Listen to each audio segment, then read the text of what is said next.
ਅੱਸੂ ਮਹੀਨੇ ਦਾ ਸਾਲਾਨਾ ਸਮਾਗਮ।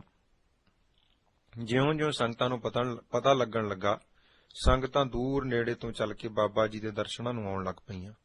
ਕੁਝ ਕੁ ਨਜ਼ਦੀਕੀ ਪ੍ਰੇਮੀਆਂ ਦੀ ਪ੍ਰੇਰਨਾ ਸਦਕਾ ਇਸ ਅਸਥਾਨ ਤੇ ਸਭ ਤੋਂ ਪਹਿਲਾ ਅਖੰਡ ਪਾਠ ਸਾਹਿਬ 22 ਸਤੰਬਰ 1951 ਮੁਤਾਬਕ 12 ਅੱਸੂ ਬਿਕਰਮੀ ਸੰਮਤ 2008 ਨੂੰ ਆਰੰਭ ਹੋਇਆ, ਜਿਸ ਦਾ ਭੋਗ 24 ਸਤੰਬਰ 1951 ਮੁਤਾਬਕ 14 ਅੱਸੂ ਬਿਕਰਮੀ ਸੰਮਤ 2008 ਐਤਵਾਰ ਵਾਲੇ ਦਿਨ ਪਿਆ। ਭੋਗ ਤੋਂ ਉਪਰੰਤ ਗੁਰੂ ਘਰ ਦੇ ਪ੍ਰੀਤਵਾਨ ਗੁਰੂ ਕੀਰਤਨੀਏ ਅਤੇ ਕਥਾਵਾਚਕ ਜਿਨ੍ਹਾਂ ਨੂੰ ਉਚੇਚਾ ਸੱਦਾ ਪੱਤਰ ਭੇਜਿਆ ਸੀ, ਉਹਨਾਂ ਨੇ ਸੰਗਤਾਂ ਨੂੰ ਗੁਰੂ ਜਸ ਸਰਵਣ ਕਰਵਾਇਆ ਤੇ ਗੁਰਸਿੱਖੀ ਮਾਰਗ ਤੋਂ ਜਾਣੂ ਕਰਵਾਇਆ। ਬਾਬਾ ਜੀ ਨੇ ਵੀ ਗੁਰਮਤ ਆਸ਼ੇ ਅਨੁਸਾਰ ਸੰਗਤਾਂ ਨੂੰ ਮਨੁੱਖਾ ਜਨਮ ਦਾ ਇਸ ਸੰਸਾਰ ਵਿੱਚ ਆਉਣ ਦਾ ਪ੍ਰਯੋਜਨ ਦੱਸਿਆ ਕਿ ਭਈ ਪ੍ਰਾਪਤ ਮਾਨੁਖ ਦੇਹੁਰੀਆ, ਗੋਬਿੰਦ ਮਿਲਣ ਕੀ ਇਹ ਤੇਰੀ ਬਰੀਆ। ਅਵਰ ਕਾਜ ਤੇਰੇ ਕਿਤੈ ਨਾ ਕਾਮ, ਮਿਲ ਸਾਧ ਸੰਗਤ ਭਜ ਕੇਵਲ ਨਾਮ। ਇਸ ਨਿਸ਼ਾਨੇ ਦੀ ਪ੍ਰਾਪਤੀ ਕੇਵਲ ਗੁਰੂ ਸ਼ਰਨ ਗ੍ਰਹਿਣ ਕਰਕੇ ਹੀ ਕੀਤੀ ਜਾ ਸਕਦੀ ਹੈ। ਜਿਸ ਨੇ ਗੁਰੂ ਦੇ ਦਰਸ਼ਨ ਨਹੀਂ ਕੀਤੇ ਅਤੇ ਸਤਿਗੁਰੂ ਜੀ ਦੀ ਸ਼ਰਨ ਨਹੀਂ ਪਿਆ, ਉਸ ਦਾ ਇਸ ਸੰਸਾਰ ਵਿੱਚ ਆਉਣਾ ਅਕਾਰਥ ਹੈ। ਜਿਨ ਗੁਰੂ ਨਾ ਦੇਖਿਓ ਨਹੁ ਕੀਓ, ਤੇ ਅਕਿਅਤ ਸੰਸਾਰ ਮੈਂ। ਗੁਰਮਤ ਪ੍ਰਚਾਰ ਦਾ ਸਦਕਾ ਕਾਫੀ ਸੰਗਤ ਅੰਮ੍ਰਿਤ ਪਾਨ ਕਰਨ ਲਈ ਤਿਆਰ ਹੋ ਗਈ। ਸਮਾਗਮ ਤੋਂ ਪਹਿਲੇ ਦਿਨ ਅੰਮ੍ਰਿਤ ਛਕਣ ਲਈ ਤਿਆਰ ਹੋਏ ਪ੍ਰਾਣੀਆਂ ਨੂੰ ਖੰਡੇ ਬਾਟੇ ਦਾ ਅੰਮ੍ਰਿਤ ਪਾਨ ਕਰਾਇਆ ਗਿਆ ਤੇ ਗੁਰਸਿੱਖ ਮੀਤ ਚਲੋ ਗੁਰਚਾਲੀ ਦੀ ਪ੍ਰੇਰਨਾ ਦਿੱਤੀ ਗਈ। ਅੱਸੂ ਦਾ ਮਹੀਨਾ ਇਸ ਕਰਕੇ ਚੁਣਿਆ ਸੀ ਕਿਉਂਕਿ ਉਸ ਵੇਲੇ ਜ਼ਿਮੀਂਦਾਰਾਂ ਨੂੰ ਇਸ ਮਹੀਨੇ ਕੁਝ ਵੇਲ ਹੁੰਦੀ ਸੀ। ਨਾ ਬਹੁਤੀ ਗਰਮੀ ਸੀ, ਨਾ ਸਰਦੀ। ਐਤਵਾਰ ਦਾ ਦਿਨ ਮੁਲਾਜ਼ਮਾਂ ਦੀ ਸਹੂਲਤ ਲਈ ਨਿਯਤ ਕੀਤਾ ਸੀ। ਉਸ ਸਮੇਂ ਤੋਂ ਲੈ ਕੇ ਹੁਣ ਤੱਕ ਇਹ ਸਮਾਗਮ ਅੱਸੂ ਦੇ ਪਹਿਲੇ ਐਤਵਾਰ ਨੂੰ ਕੀਤਾ ਜਾਂਦਾ ਹੈ ਅਤੇ ਸੰਗਤਾਂ ਇਸ ਨੂੰ ਅੱਸੂ ਦਾ ਸਮਾਗਮ ਕਹਿ ਕੇ ਵੀ ਪੁਕਾਰਦੀਆਂ ਨੇ। ਇਸ ਤਰ੍ਹਾਂ ਇਸ ਸਥਾਨ ਤੇ ਸਮਾਗਮ ਹੋਣ ਕਾਰਨ ਜੋ ਡਰ ਭੈ ਅਜੇ ਲੋਕਾਂ ਦੇ ਮਨ ਵਿੱਚ ਬਣਿਆ ਸੀ, ਉਹ ਵੀ ਦੂਰ ਹੋ ਗਿਆ ਤੇ ਸੰਗਤਾਂ ਦੀ ਆਵਾਜਾਈ ਵਿੱਚ ਵਾਧਾ ਹੋਇਆ। ਸੋ ਇਸੇ ਸਮਾਗਮ ਤੇ ਹੀ ਬਾਬਾ ਜੀ ਨੂੰ ਮਨੁੱਖਾ ਜਨਮ ਦੀ ਸਫਲਤਾ ਕਰਨ ਹਿਤ ਬੇਨਤੀ ਕੀਤੀ ਤੇ ਗੁਰਬਾਣੀ ਅਨੁਸਾਰ ਪ੍ਰੇਰਨਾ ਦਿੱਤੀ ਕਿ ਸਾਡਾ ਇਹ ਸਮਾਗਮ ਕਰਨ ਦਾ ਤਦ ਹੀ ਲਾਭ ਹੈ ਜੇ ਆਪਾਂ ਇਹਨਾਂ ਸਮਿਆਂ ਤੋਂ ਪੂਰਨ ਲਾਭ ਪ੍ਰਾਪਤ ਕਰੀਏ। ਜੇ ਅਸੀਂ ਗੁਰੂ ਦੇ ਹਜ਼ੂਰ ਸਮਾਗਮ ਤੇ ਇਕੱਤਰ ਵੀ ਹੋ ਗਏ, ਭੇਟਾ ਰੱਖ ਕੇ ਮੱਥਾ ਟੇਕਿਆ, ਪ੍ਰਸ਼ਾਦ ਲੈ ਲਿਆ, ਲੰਗਰ ਛਕਿਆ, ਘਰਾਂ ਨੂੰ ਚਲੇ ਗਏ, ਤਾਂ ਇਸ ਤਰ੍ਹਾਂ ਕਰਨ ਨਾਲ ਬਹੁਤਾ ਲਾਭ ਨਹੀਂ ਹੁੰਦਾ। ਆਪਾਂ ਸਤਿਗੁਰੂ ਜੀ ਦੇ ਹਜ਼ੂਰ ਘਰਾਂ ਦੇ ਕੰਮਕਾਰ ਛੱਡ ਕੇ ਆਏ ਹਾਂ, ਕੋਈ ਆਪਣੇ ਭਲੇ ਦੀ ਗੱਲ ਪੱਲੇ ਬੰਨ੍ਹ ਕੇ ਲੈ ਜਾਈਏ, ਫਿਰ ਉਸ ਉੱਤੇ ਅਮਲ ਕਰੀਏ, ਤਦ ਹੀ ਪੂਰਨ ਲਾਹਾ ਮਿਲਦਾ ਹੈ। ਸਮਾਗਮ ਕਰਨੇ ਵੀ ਤਦ ਹੀ ਸਫਲੇ ਹਨ। ਪਰਮੇਸ਼ਰ ਜੀ ਨੇ ਬਖਸ਼ਿਸ਼ ਕਰਕੇ ਸਭ ਜੂਨਾਂ ਦੀ ਸਰਮੌਰ ਜੂਨੀ ਮਨੁੱਖਾ ਜੂਨ ਬਖਸ਼ਿਸ਼ ਕੀਤੀ ਹੈ, ਜਿਸ ਪ੍ਰਤਾਏ ਗੁਰੂ ਅਰਜਨ ਦੇਵ ਸਾਹਿਬ ਜੀ ਨੇ ਫਰਮਾਨ ਕੀਤਾ ਹੈ, 184 ਜੋਨ ਸਬਾਈ, ਮਾਨਸ ਕਉ ਪ੍ਰਭ ਦੀ ਵਡਿਆਈ, ਅਤੇ ਅਵਰ ਜੋਨ ਤੇਰੀ ਪਨਹਾਰੀ, ਇਸ ਧਰਤੀ ਮੈਂ ਤੇਰੀ ਸਕਦਾਰੀ। ਭਾਈ ਗੁਰਦਾਸ ਜੀ ਦਾ ਵੀ ਫਰਮਾਨ ਹੈ, 184 ਜੋਨ ਵਿੱਚ ਮਾਨਸ ਜਨਮ ਦੁਲੰਭ ਉਪਾਇਆ, ਅਥਵਾ 184 ਜੋਨ ਵਿੱਚ ਉੱਤਮ ਜੂਨ ਸੋ ਮਾਨਸ ਦੇਹੀ। ਗੁਰੂ ਦੀ ਸੇਵਾ ਤੇ ਪਰਮੇਸ਼ਰ ਜੀ ਦੀ ਭਗਤੀ ਕਰਨ ਵਾਸਤੇ ਹੀ ਇਹ ਮਨੁੱਖਾ ਜੂਨ ਸਾਨੂੰ ਪ੍ਰਦਾਨ ਕੀਤੀ ਗਈ ਹੈ। ਜਿਸ ਨੇ ਇਸ ਦੇਹੀ ਨਾਲ ਭਗਤੀ ਰੂਪੀ ਕਰਮ ਕਰਨਾ ਕੀਤਾ ਹੈ, ਉਸ ਮਨੁੱਖ ਨੇ ਦੇਹਾ ਮਿਲੀ ਹੋਈ ਦੇਹ ਸਫਲ ਕਰ ਲਈ ਸਮਝੋ। ਇਸ ਮਨੁੱਖ ਦੇਹ ਨੂੰ ਤਾਂ ਦੇਵਤੇ ਵੀ ਪ੍ਰਾਪਤ ਕਰਨਾ ਚਾਹੁੰਦੇ ਹਨ, ਇਸ ਲਈ ਇਸ ਦੇਹੀ ਨਾਲ ਹਰੀ ਦੀ ਸੇਵਾ ਕਰਨੀ ਚਾਹੀਏ ਤੇ ਇਸ ਉਦੇਸ਼ ਨੂੰ ਬਿਲਕੁਲ ਨਾ ਭੁੱਲੋ ਕਿ ਮਨੁੱਖਾ ਜਨਮ ਦਾ ਇਹ ਹੀ ਅਸਲੀ ਲਾਹਾ ਹੈ। ਜਿਵੇਂ ਭਗਤ ਕਬੀਰ ਜੀ ਨੇ ਭੈਰੋਂ ਰਾਗ ਵਿੱਚ ਬਚਨ ਕੀਤਾ ਹੈ, ਗੁਰ ਸੇਵਾ ਤੇ ਭਗਤ ਕਮਾਈ, ਤਬ ਇਹ ਮਾਨਸ ਦੇਹੀ ਪਾਈ, ਇਸ ਦੇਹੀ ਕੋ ਸਿਮਰਹਿ ਦੇਵ, ਸੋ ਦੇਹੀ ਭਜ ਹਰ ਕੀ ਸੇਵ, ਭਜੋ ਗੋਬਿੰਦ ਭੂਲ ਮਤ ਜਾਹੁ, ਮਾਨਸ ਜਨਮ ਕਾ ਇਹੀ ਲਾਹ ਰਹਾਉ। ਅਤੇ ਪੰਜਵੇਂ ਗੁਰਦੇਵ ਗੁਰੂ ਅਰਜਨ ਦੇਵ ਸਾਹਿਬ ਜੀ ਹਰ ਰੋਜ਼ ਸ਼ਾਮ ਦੇ ਨਿਤਨੇਮ ਵਿੱਚ ਸਾਨੂੰ ਯਾਦ ਕਰਵਾਉਂਦੇ ਹਨ ਕਿ ਸਾਨੂੰ ਜੋ ਮਨੁੱਖਾ ਜੂਨ ਮਿਲੀ ਹੈ, ਕਿਸ ਵਾਸਤੇ ਮਿਲੀ ਹੈ, ਇਸ ਨੂੰ ਸਫਲ ਕਰਨ ਲਈ ਕੀ ਸਾਧਨ ਅਪਣਾਉਣਾ ਹੈ। ਭਈ ਪ੍ਰਾਪਤ ਮਾਨੁਖ ਦੇਹੁਰੀਆ, ਗੋਬਿੰਦ ਮਿਲਣ ਕੀ ਇਹ ਤੇਰੀ ਬਰੀਆ, ਅਵਰ ਕਾਜ ਤੇਰੇ ਕਿਤੈ ਨਾ ਕਾਮ, ਮਿਲ ਸਾਧ ਸੰਗਤ ਭਜ ਕੇਵਲ ਨਾਮ।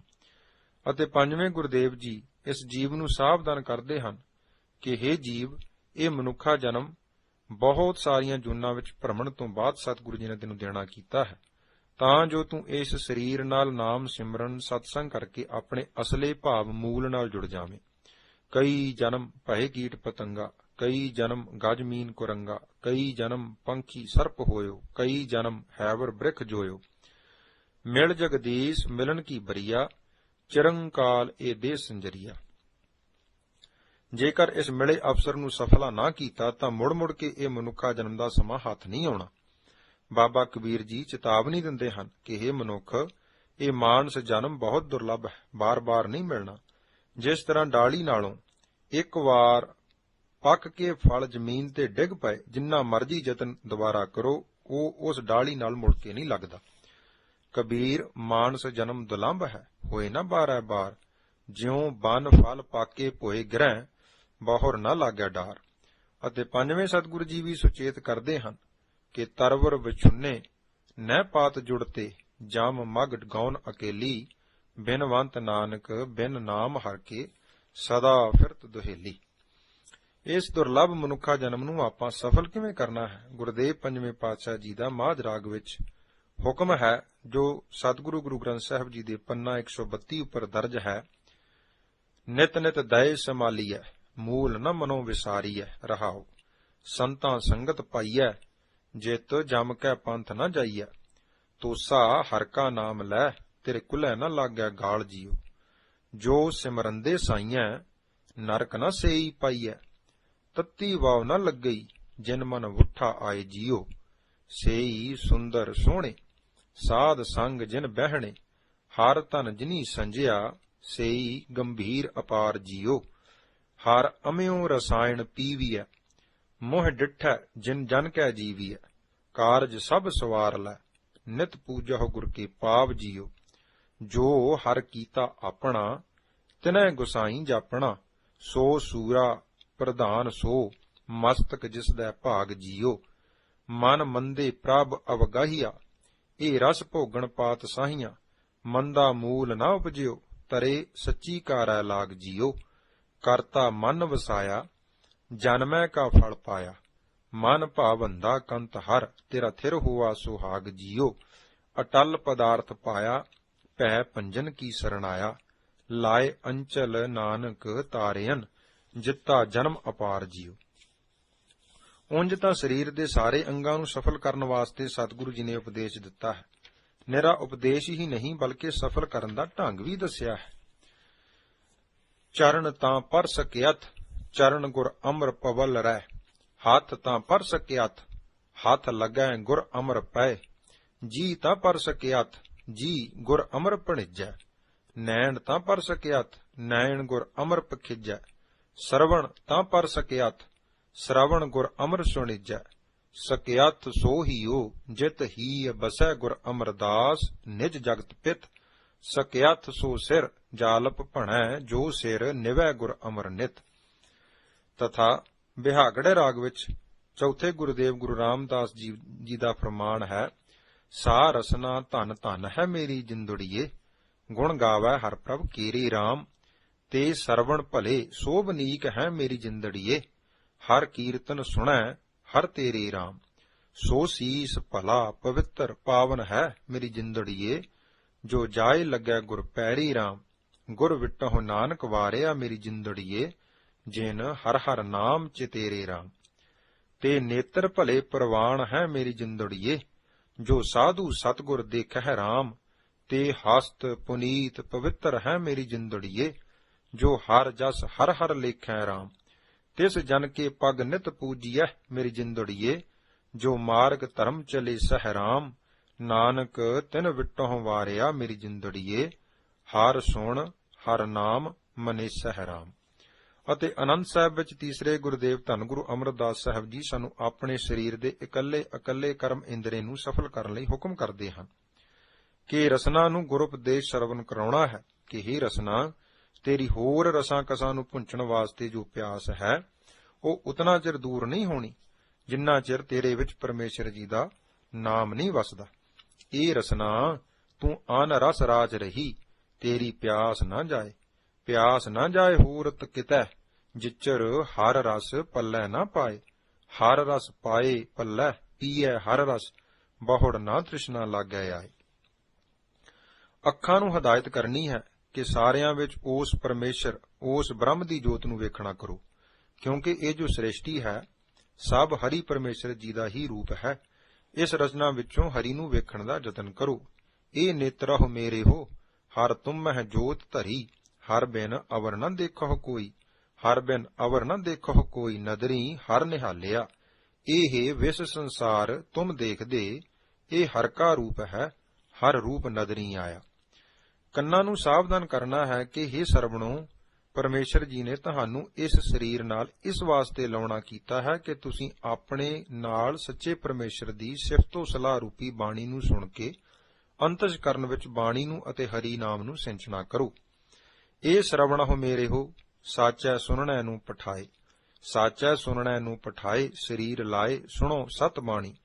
ਜਿਤ ਸੁਣੀ ਮਾਨ ਤਨ ਹਰਿਆ ਹੋਆ, ਰਸਨਾ ਰਸ ਸਮਾਣੀ। ਸਾਰੇ ਹੀ ਸਰੀਰ ਤੋਂ ਹਿਸਾਬ ਲੈਣਾ ਹੈ ਕਿ ਪਰਮੇਸ਼ਰ ਜੀ ਨੇ ਤੇਰੇ ਵਿੱਚ ਆਪਣੀ ਪਵਿੱਤਰ ਜੋਤ ਰੱਖੀ ਹੈ, ਜਿਸ ਦੀ ਸੱਤਿਆ ਦੁਆਰਾ ਤੂੰ ਕਿਰਿਆ ਕਰ ਰਿਹਾ ਹੈ। ਪ੍ਰਭੂ ਜੀ ਨੇ ਤੈਨੂੰ ਸੰਸਾਰ ਵਿੱਚ ਸਾਰੇ ਲੋੜੀਂਦੇ ਅੰਗ ਪ੍ਰਤੀ ਅੰਗ ਲਗਾ ਕੇ ਸ਼ਿੰਗਾਰ ਕੇ ਸਾਰੀਆਂ ਜੂਨਾਂ ਦਾ ਸਰਦਾਰ ਬਣਾ ਕੇ ਭੇਜਿਆ ਹੈ, ਪਰ ਜਿਸ ਨੇ ਤੈਨੂੰ ਸਿਰਜਿਆ ਹੈ ਤੂੰ ਉਸ ਨੂੰ ਕਦੇ ਚੇਤੇ ਹੀ ਨਹੀਂ ਕੀਤਾ। ਜੇ ਸਤਿਗੁਰੂ ਜੀ ਨਾਲ ਪ੍ਰੀਤੀ ਲਾਵੇਂਗਾ ਤਾਂ ਤੂੰ ਪ੍ਰਵਾਨ ਹੋ ਜਾਵੇਂਗਾ। ਇਹ ਸਰੀਰਾ ਮੇਰਿਆ, ਇਸ ਜਗ ਮਹਿ ਆਇ ਕੈ ਕਿਆ ਤੁਧ ਕਰਮ ਕਮਾਇਆ, ਕੇ ਕਰਮ ਕਮਾਇਆ ਤੁਧ ਸਰੀਰਾ, ਜਾਂ ਤੂੰ ਜਗ ਮਹਿ ਆਇਆ। ਜਿਨ ਹਰ ਤੇਰਾ ਰਚਨ ਰਚਿਆ, ਸੋ ਹਰ ਮਨ ਨਾ ਵਸਾਇਆ। ਗੁਰ ਪ੍ਰਸਾਦੀ ਹਰ ਮਨ ਵਸਿਆ, ਪੂਰਬ ਲਿਖਿਆ ਪਾਇਆ। ਕਹਿ ਨਾਨਕ ਇਹੋ ਸਰੀਰ ਪ੍ਰਵਾਨ ਹੋਆ, ਜਿਨ ਸਤਿਗੁਰ ਸਿਉ ਚਿਤ ਲਾਇਆ। ਸਰੀਰ ਦੇ ਅੰਦਰ ਜੋ ਮਨ ਹੈ ਉਸ ਨੂੰ ਵੀ ਪ੍ਰੇਰਨਾ ਦੇਣੀ ਹੈ ਕਿ ਇਹ ਮੇਰੇ ਮਨ, ਚਤੁਰਾਈਆਂ ਨੂੰ ਛੱਡ ਦੇ। ਚਤੁਰਾਈ ਨਾ ਚਤੁਰਭੁਜ ਪਾਈਐ। ਚਤੁਰਾਈਆਂ ਨਾਲ ਉਸ ਪ੍ਰਭੂ ਜੀ ਦੀ ਪ੍ਰਾਪਤੀ ਨਹੀਂ ਹੋਣੀ। ਤੇ ਹੇ ਮੇਰੇ ਮਨ, ਚਤੁਰਾਈ ਦਾ ਤਿਆਗ ਕਰਕੇ ਉਸ ਸੱਚੇ ਸਤਿਗੁਰੂ ਜੀ ਦੇ ਉਪਦੇਸ਼ ਨੂੰ ਗ੍ਰਹਿਣ ਕਰ ਅਤੇ ਉਸ ਦੀ ਕਮਾਈ ਕਰ। ਇਹੋ ਜਿਹੇ ਕੰਮਾਂ ਵੱਲ ਸਰੀਰ ਨੂੰ ਨਾ ਪ੍ਰੇਰਿਆ ਕਰ ਜਿਨ੍ਹਾਂ ਦੇ ਕਰਨ ਨਾਲ ਅੰਤ ਨੂੰ ਪਛਤਾਉਣਾ ਹੀ ਪੱਲੇ ਪਵੇ। ਭਾਈ ਗੁਰਦਾਸ ਜੀ ਆਪਣੀ 27ਵੀਂ ਵਾਰ ਦੀ 10ਵੀਂ ਪੌੜੀ ਵਿੱਚ ਸਰੀਰ ਦੇ ਸਾਰੇ ਅੰਗਾਂ ਨੂੰ ਤਾੜਨਾ ਭਰੀ ਲਾਹਨਤ ਪਾਉਂਦੇ ਹਨ ਕਿ ਜੋ ਅੰਗ ਸ੍ਰੇਸ਼ਟ ਕਰਮਾਂ ਦਾ ਤਿਆਗ ਕਰਕੇ ਭੈੜੇ ਪਾਸੇ ਲੈ ਜਾਂਦੇ ਹਨ, ਐਸੇ ਸਰੀਰਕ ਅੰਗਾਂ ਨੂੰ ਧਰਕਾਰ ਹੈ। ਤ੍ਰਿਗ ਸਿਰ ਜੋ ਗੁਰ ਨਾ ਨਿਵੈ, ਗੁਰ ਲੱਗੈ ਨਾ ਚਰਣੀ। ਤ੍ਰਿਗ ਲੋਇਣ ਗੁਰ ਦਰਸ ਵਿਣ, ਵੇਖੈ ਪਰ ਤਰਣੀ। ਤ੍ਰਿਗ ਸਰਵਣ ਉਪਦੇਸ਼ ਵਿਣ, ਸੁਣ ਸੁਰਤ ਨ ਧਰਣੀ। ਤ੍ਰਿਗ ਜੀਵਾ ਗੁਰ ਸ਼ਬਦ ਵਿਣ, ਹੋਰ ਮੰਤਰ ਸਿਮਰਣੀ। ਵਿਣ ਸੇਵਾ ਤ੍ਰਿਗ ਹੱਥ ਪੈਰ, ਹੋਰ ਨੇਫਲ ਕਰਨੀ। ਪੀਰ ਮੁਰੀਦਾਂ ਪਿਰਹੜੀ, ਸੁਖ ਸਤਿਗੁਰ ਸ਼ਰਣੀ। ਉਂਝ ਤਾਂ ਆਪਾਂ ਸਰੀਰ ਦੇ ਸਾਰੇ ਇੰਦਰੀਆਂ ਨਾਲ ਸ਼ੁਭ ਕਰਮ ਕਰਕੇ ਇਹਨਾਂ ਨੂੰ ਸਫਲ ਕਰਨਾ ਹੈ, ਪਰ ਇਸ ਸੰਸਾਰ ਵਿੱਚ ਸਤਿਗੁਰੂ ਜੀ ਨੇ ਸਾਰੇ ਸ੍ਰੇਸ਼ਟ ਕਰਮਾਂ ਵਿੱਚੋਂ ਸ਼੍ਰੋਮਣੀ ਨਿਰਮਲ ਕਰਮ ਕਰਨ ਵਾਸਤੇ ਸਾਨੂੰ ਵਿਸ਼ੇਸ਼ ਹੁਕਮ ਕੀਤਾ ਹੈ, ਜਿਸ ਕਰਮ ਨੂੰ ਕਰਨ ਨਾਲ ਇਸ ਸੰਸਾਰ ਵਿੱਚ ਵੀ ਸ਼ੋਭਾ ਵਡਿਆਈ ਮਿਲਦੀ ਹੈ ਅਤੇ ਮਨੁੱਖਾ ਜਨਮ ਦਾ ਪ੍ਰਯੋਜਨ ਵੀ ਸਿੱਧ ਹੋ ਜਾਂਦਾ ਹੈ ਅਤੇ ਪਰਮੇਸ਼ਰ ਜੀ ਦੀ ਦਰਗਾਹ ਵਿੱਚ ਵੀ ਮਾਣ ਸਤਿਕਾਰ ਮਿਲਦਾ ਹੈ। ਜਮਾਂ ਦੀ ਫਾਹੀ ਕੱਟੀ ਜਾਂਦੀ ਹੈ, ਦੁਸ਼ਮਣ ਵੀ ਮਿੱਤਰ ਬਣ ਜਾਂਦੇ ਹਨ। ਪੰਜਵੇਂ ਗੁਰਦੇਵ ਜੀ ਦਾ ਰਾਮਕਲੀ ਰਾਗ ਵਿੱਚ ਫਰਮਾਨ ਹੈ, ਦੁਲੱਭ ਦੇ ਸਵਾਰ ਜਾਹਿ ਨ ਦਰਗਹਿ ਹਾਰ, ਹਲਤ ਪਲਤ ਤੁਧ ਹੋਏ ਵਡਿਆਈ, ਅੰਤ ਕੀ ਬੇਲਾ ਲੈ ਛਡਾਈ। ਰਾਮ ਕੇ ਗੁਣ ਗਾਓ, ਹਲਤ ਪਲਤ ਹੋਹੇ ਦੋਵੇਂ ਸੁਹੇਲੇ, ਅਚਰਜ ਪੁਰਖ ਧਿਆਓ ਰਹਾਓ। ਊਠਤ ਬੈਠਤ ਹਰ ਜਾਪ, ਬਿਨਸੈ ਸਗਲ ਸੰਤਾਪ, ਬੈਰੀ ਸਭ ਹੋਵੈ ਮੀਤ, ਨਿਰਮਲ ਤੇਰਾ ਹੋਵੈ ਚੀਤ। ਸਭ ਤੇ ਊਤਮ ਇਹੋ ਕਰਮ, ਸਗਲ ਧਰਮ ਮੈਂ ਸ੍ਰੇਸ਼ਟ ਧਰਮ।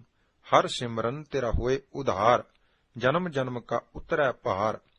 ਪੂਰਨ ਤੇਰੀ ਹੋਵੈ ਆਸ, ਜਮ ਕੀ ਕਟਿਐ ਤੇਰੀ ਫਾਸ। ਗੁਰ ਕਾ ਉਪਦੇਸ਼ ਸੁਨੀਜੈ, ਨਾਨਕ ਸੁਖ ਸਹਿਜ ਸਮੀਜੈ।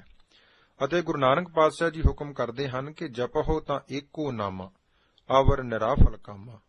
ਅਤੇ ਸਰਬ ਧਰਮ ਮੈਂ ਸ੍ਰੇਸ਼ਟ ਧਰਮ, ਹਰ ਕੋ ਨਾਮ ਜਪ ਨਿਰਮਲ ਕਰਮ ਦਾ ਉਪਦੇਸ਼ ਵੀ ਸੁਖਮਨੀ ਸਾਹਿਬ ਵਿੱਚ ਗੁਰੂ ਅਰਜਨ ਦੇਵ ਜੀ ਨੇ ਦਿੱਤਾ ਹੈ। ਅਤੇ ਇਹ ਵੀ ਹੁਕਮ ਕੀਤਾ ਹੈ ਕਿ ਸਾਜਨ ਸੰਤ ਕਰੋ ਇਹੋ ਕਾਮ, ਆਣ ਤਿਆਗ ਜਪਹੁ ਹਰ ਨਾਮ। ਅਤੇ ਗੁਰਦੇਵ ਪੰਜਵੇਂ ਪਾਤਸ਼ਾਹ ਜੀ ਹੀ ਫਰਮਾਉਂਦੇ ਹਨ ਕਿ ਮਨੁੱਖ ਸਵੇਰ ਤੋਂ ਸ਼ਾਮ ਤੱਕ, ਸ਼ਾਮ ਤੋਂ ਅਗਲੀ ਸਵੇਰ ਤੱਕ ਅਨੇਕਾਂ ਤਰ੍ਹਾਂ ਦੇ ਔਖੇ ਕਰਮ ਕਰੀ ਜਾਂਦਾ ਹੈ, ਪਰ ਇਸ ਪਾਸੋਂ ਪਰਮੇਸ਼ਰ ਦਾ ਨਾਮ ਜਪਣ ਰੂਪੀ ਇੱਕ ਕਾਰਜ ਨਹੀਂ ਹੁੰਦਾ। ਕੋਈ ਵਿਰਲਾ ਮਨੁੱਖ ਹੀ ਕਲਿਆਣ ਕਰਨ ਨੂੰ ਸਮਰੱਥ ਇਹ ਸ੍ਰੇਸ਼ਟ ਕਾਰਜ ਕਰਦਾ ਹੈ। ਆਹਰ ਸਭ ਕਰਦਾ ਫਿਰੈ, ਆਹਰ ਇੱਕ ਨਾ ਹੋਏ। ਨਾਨਕ ਜਿਤ ਆਹਰ ਜਗ ਉਧਰੈ ਵਿਰਲਾ ਬੂਝੈ ਕੋਇ।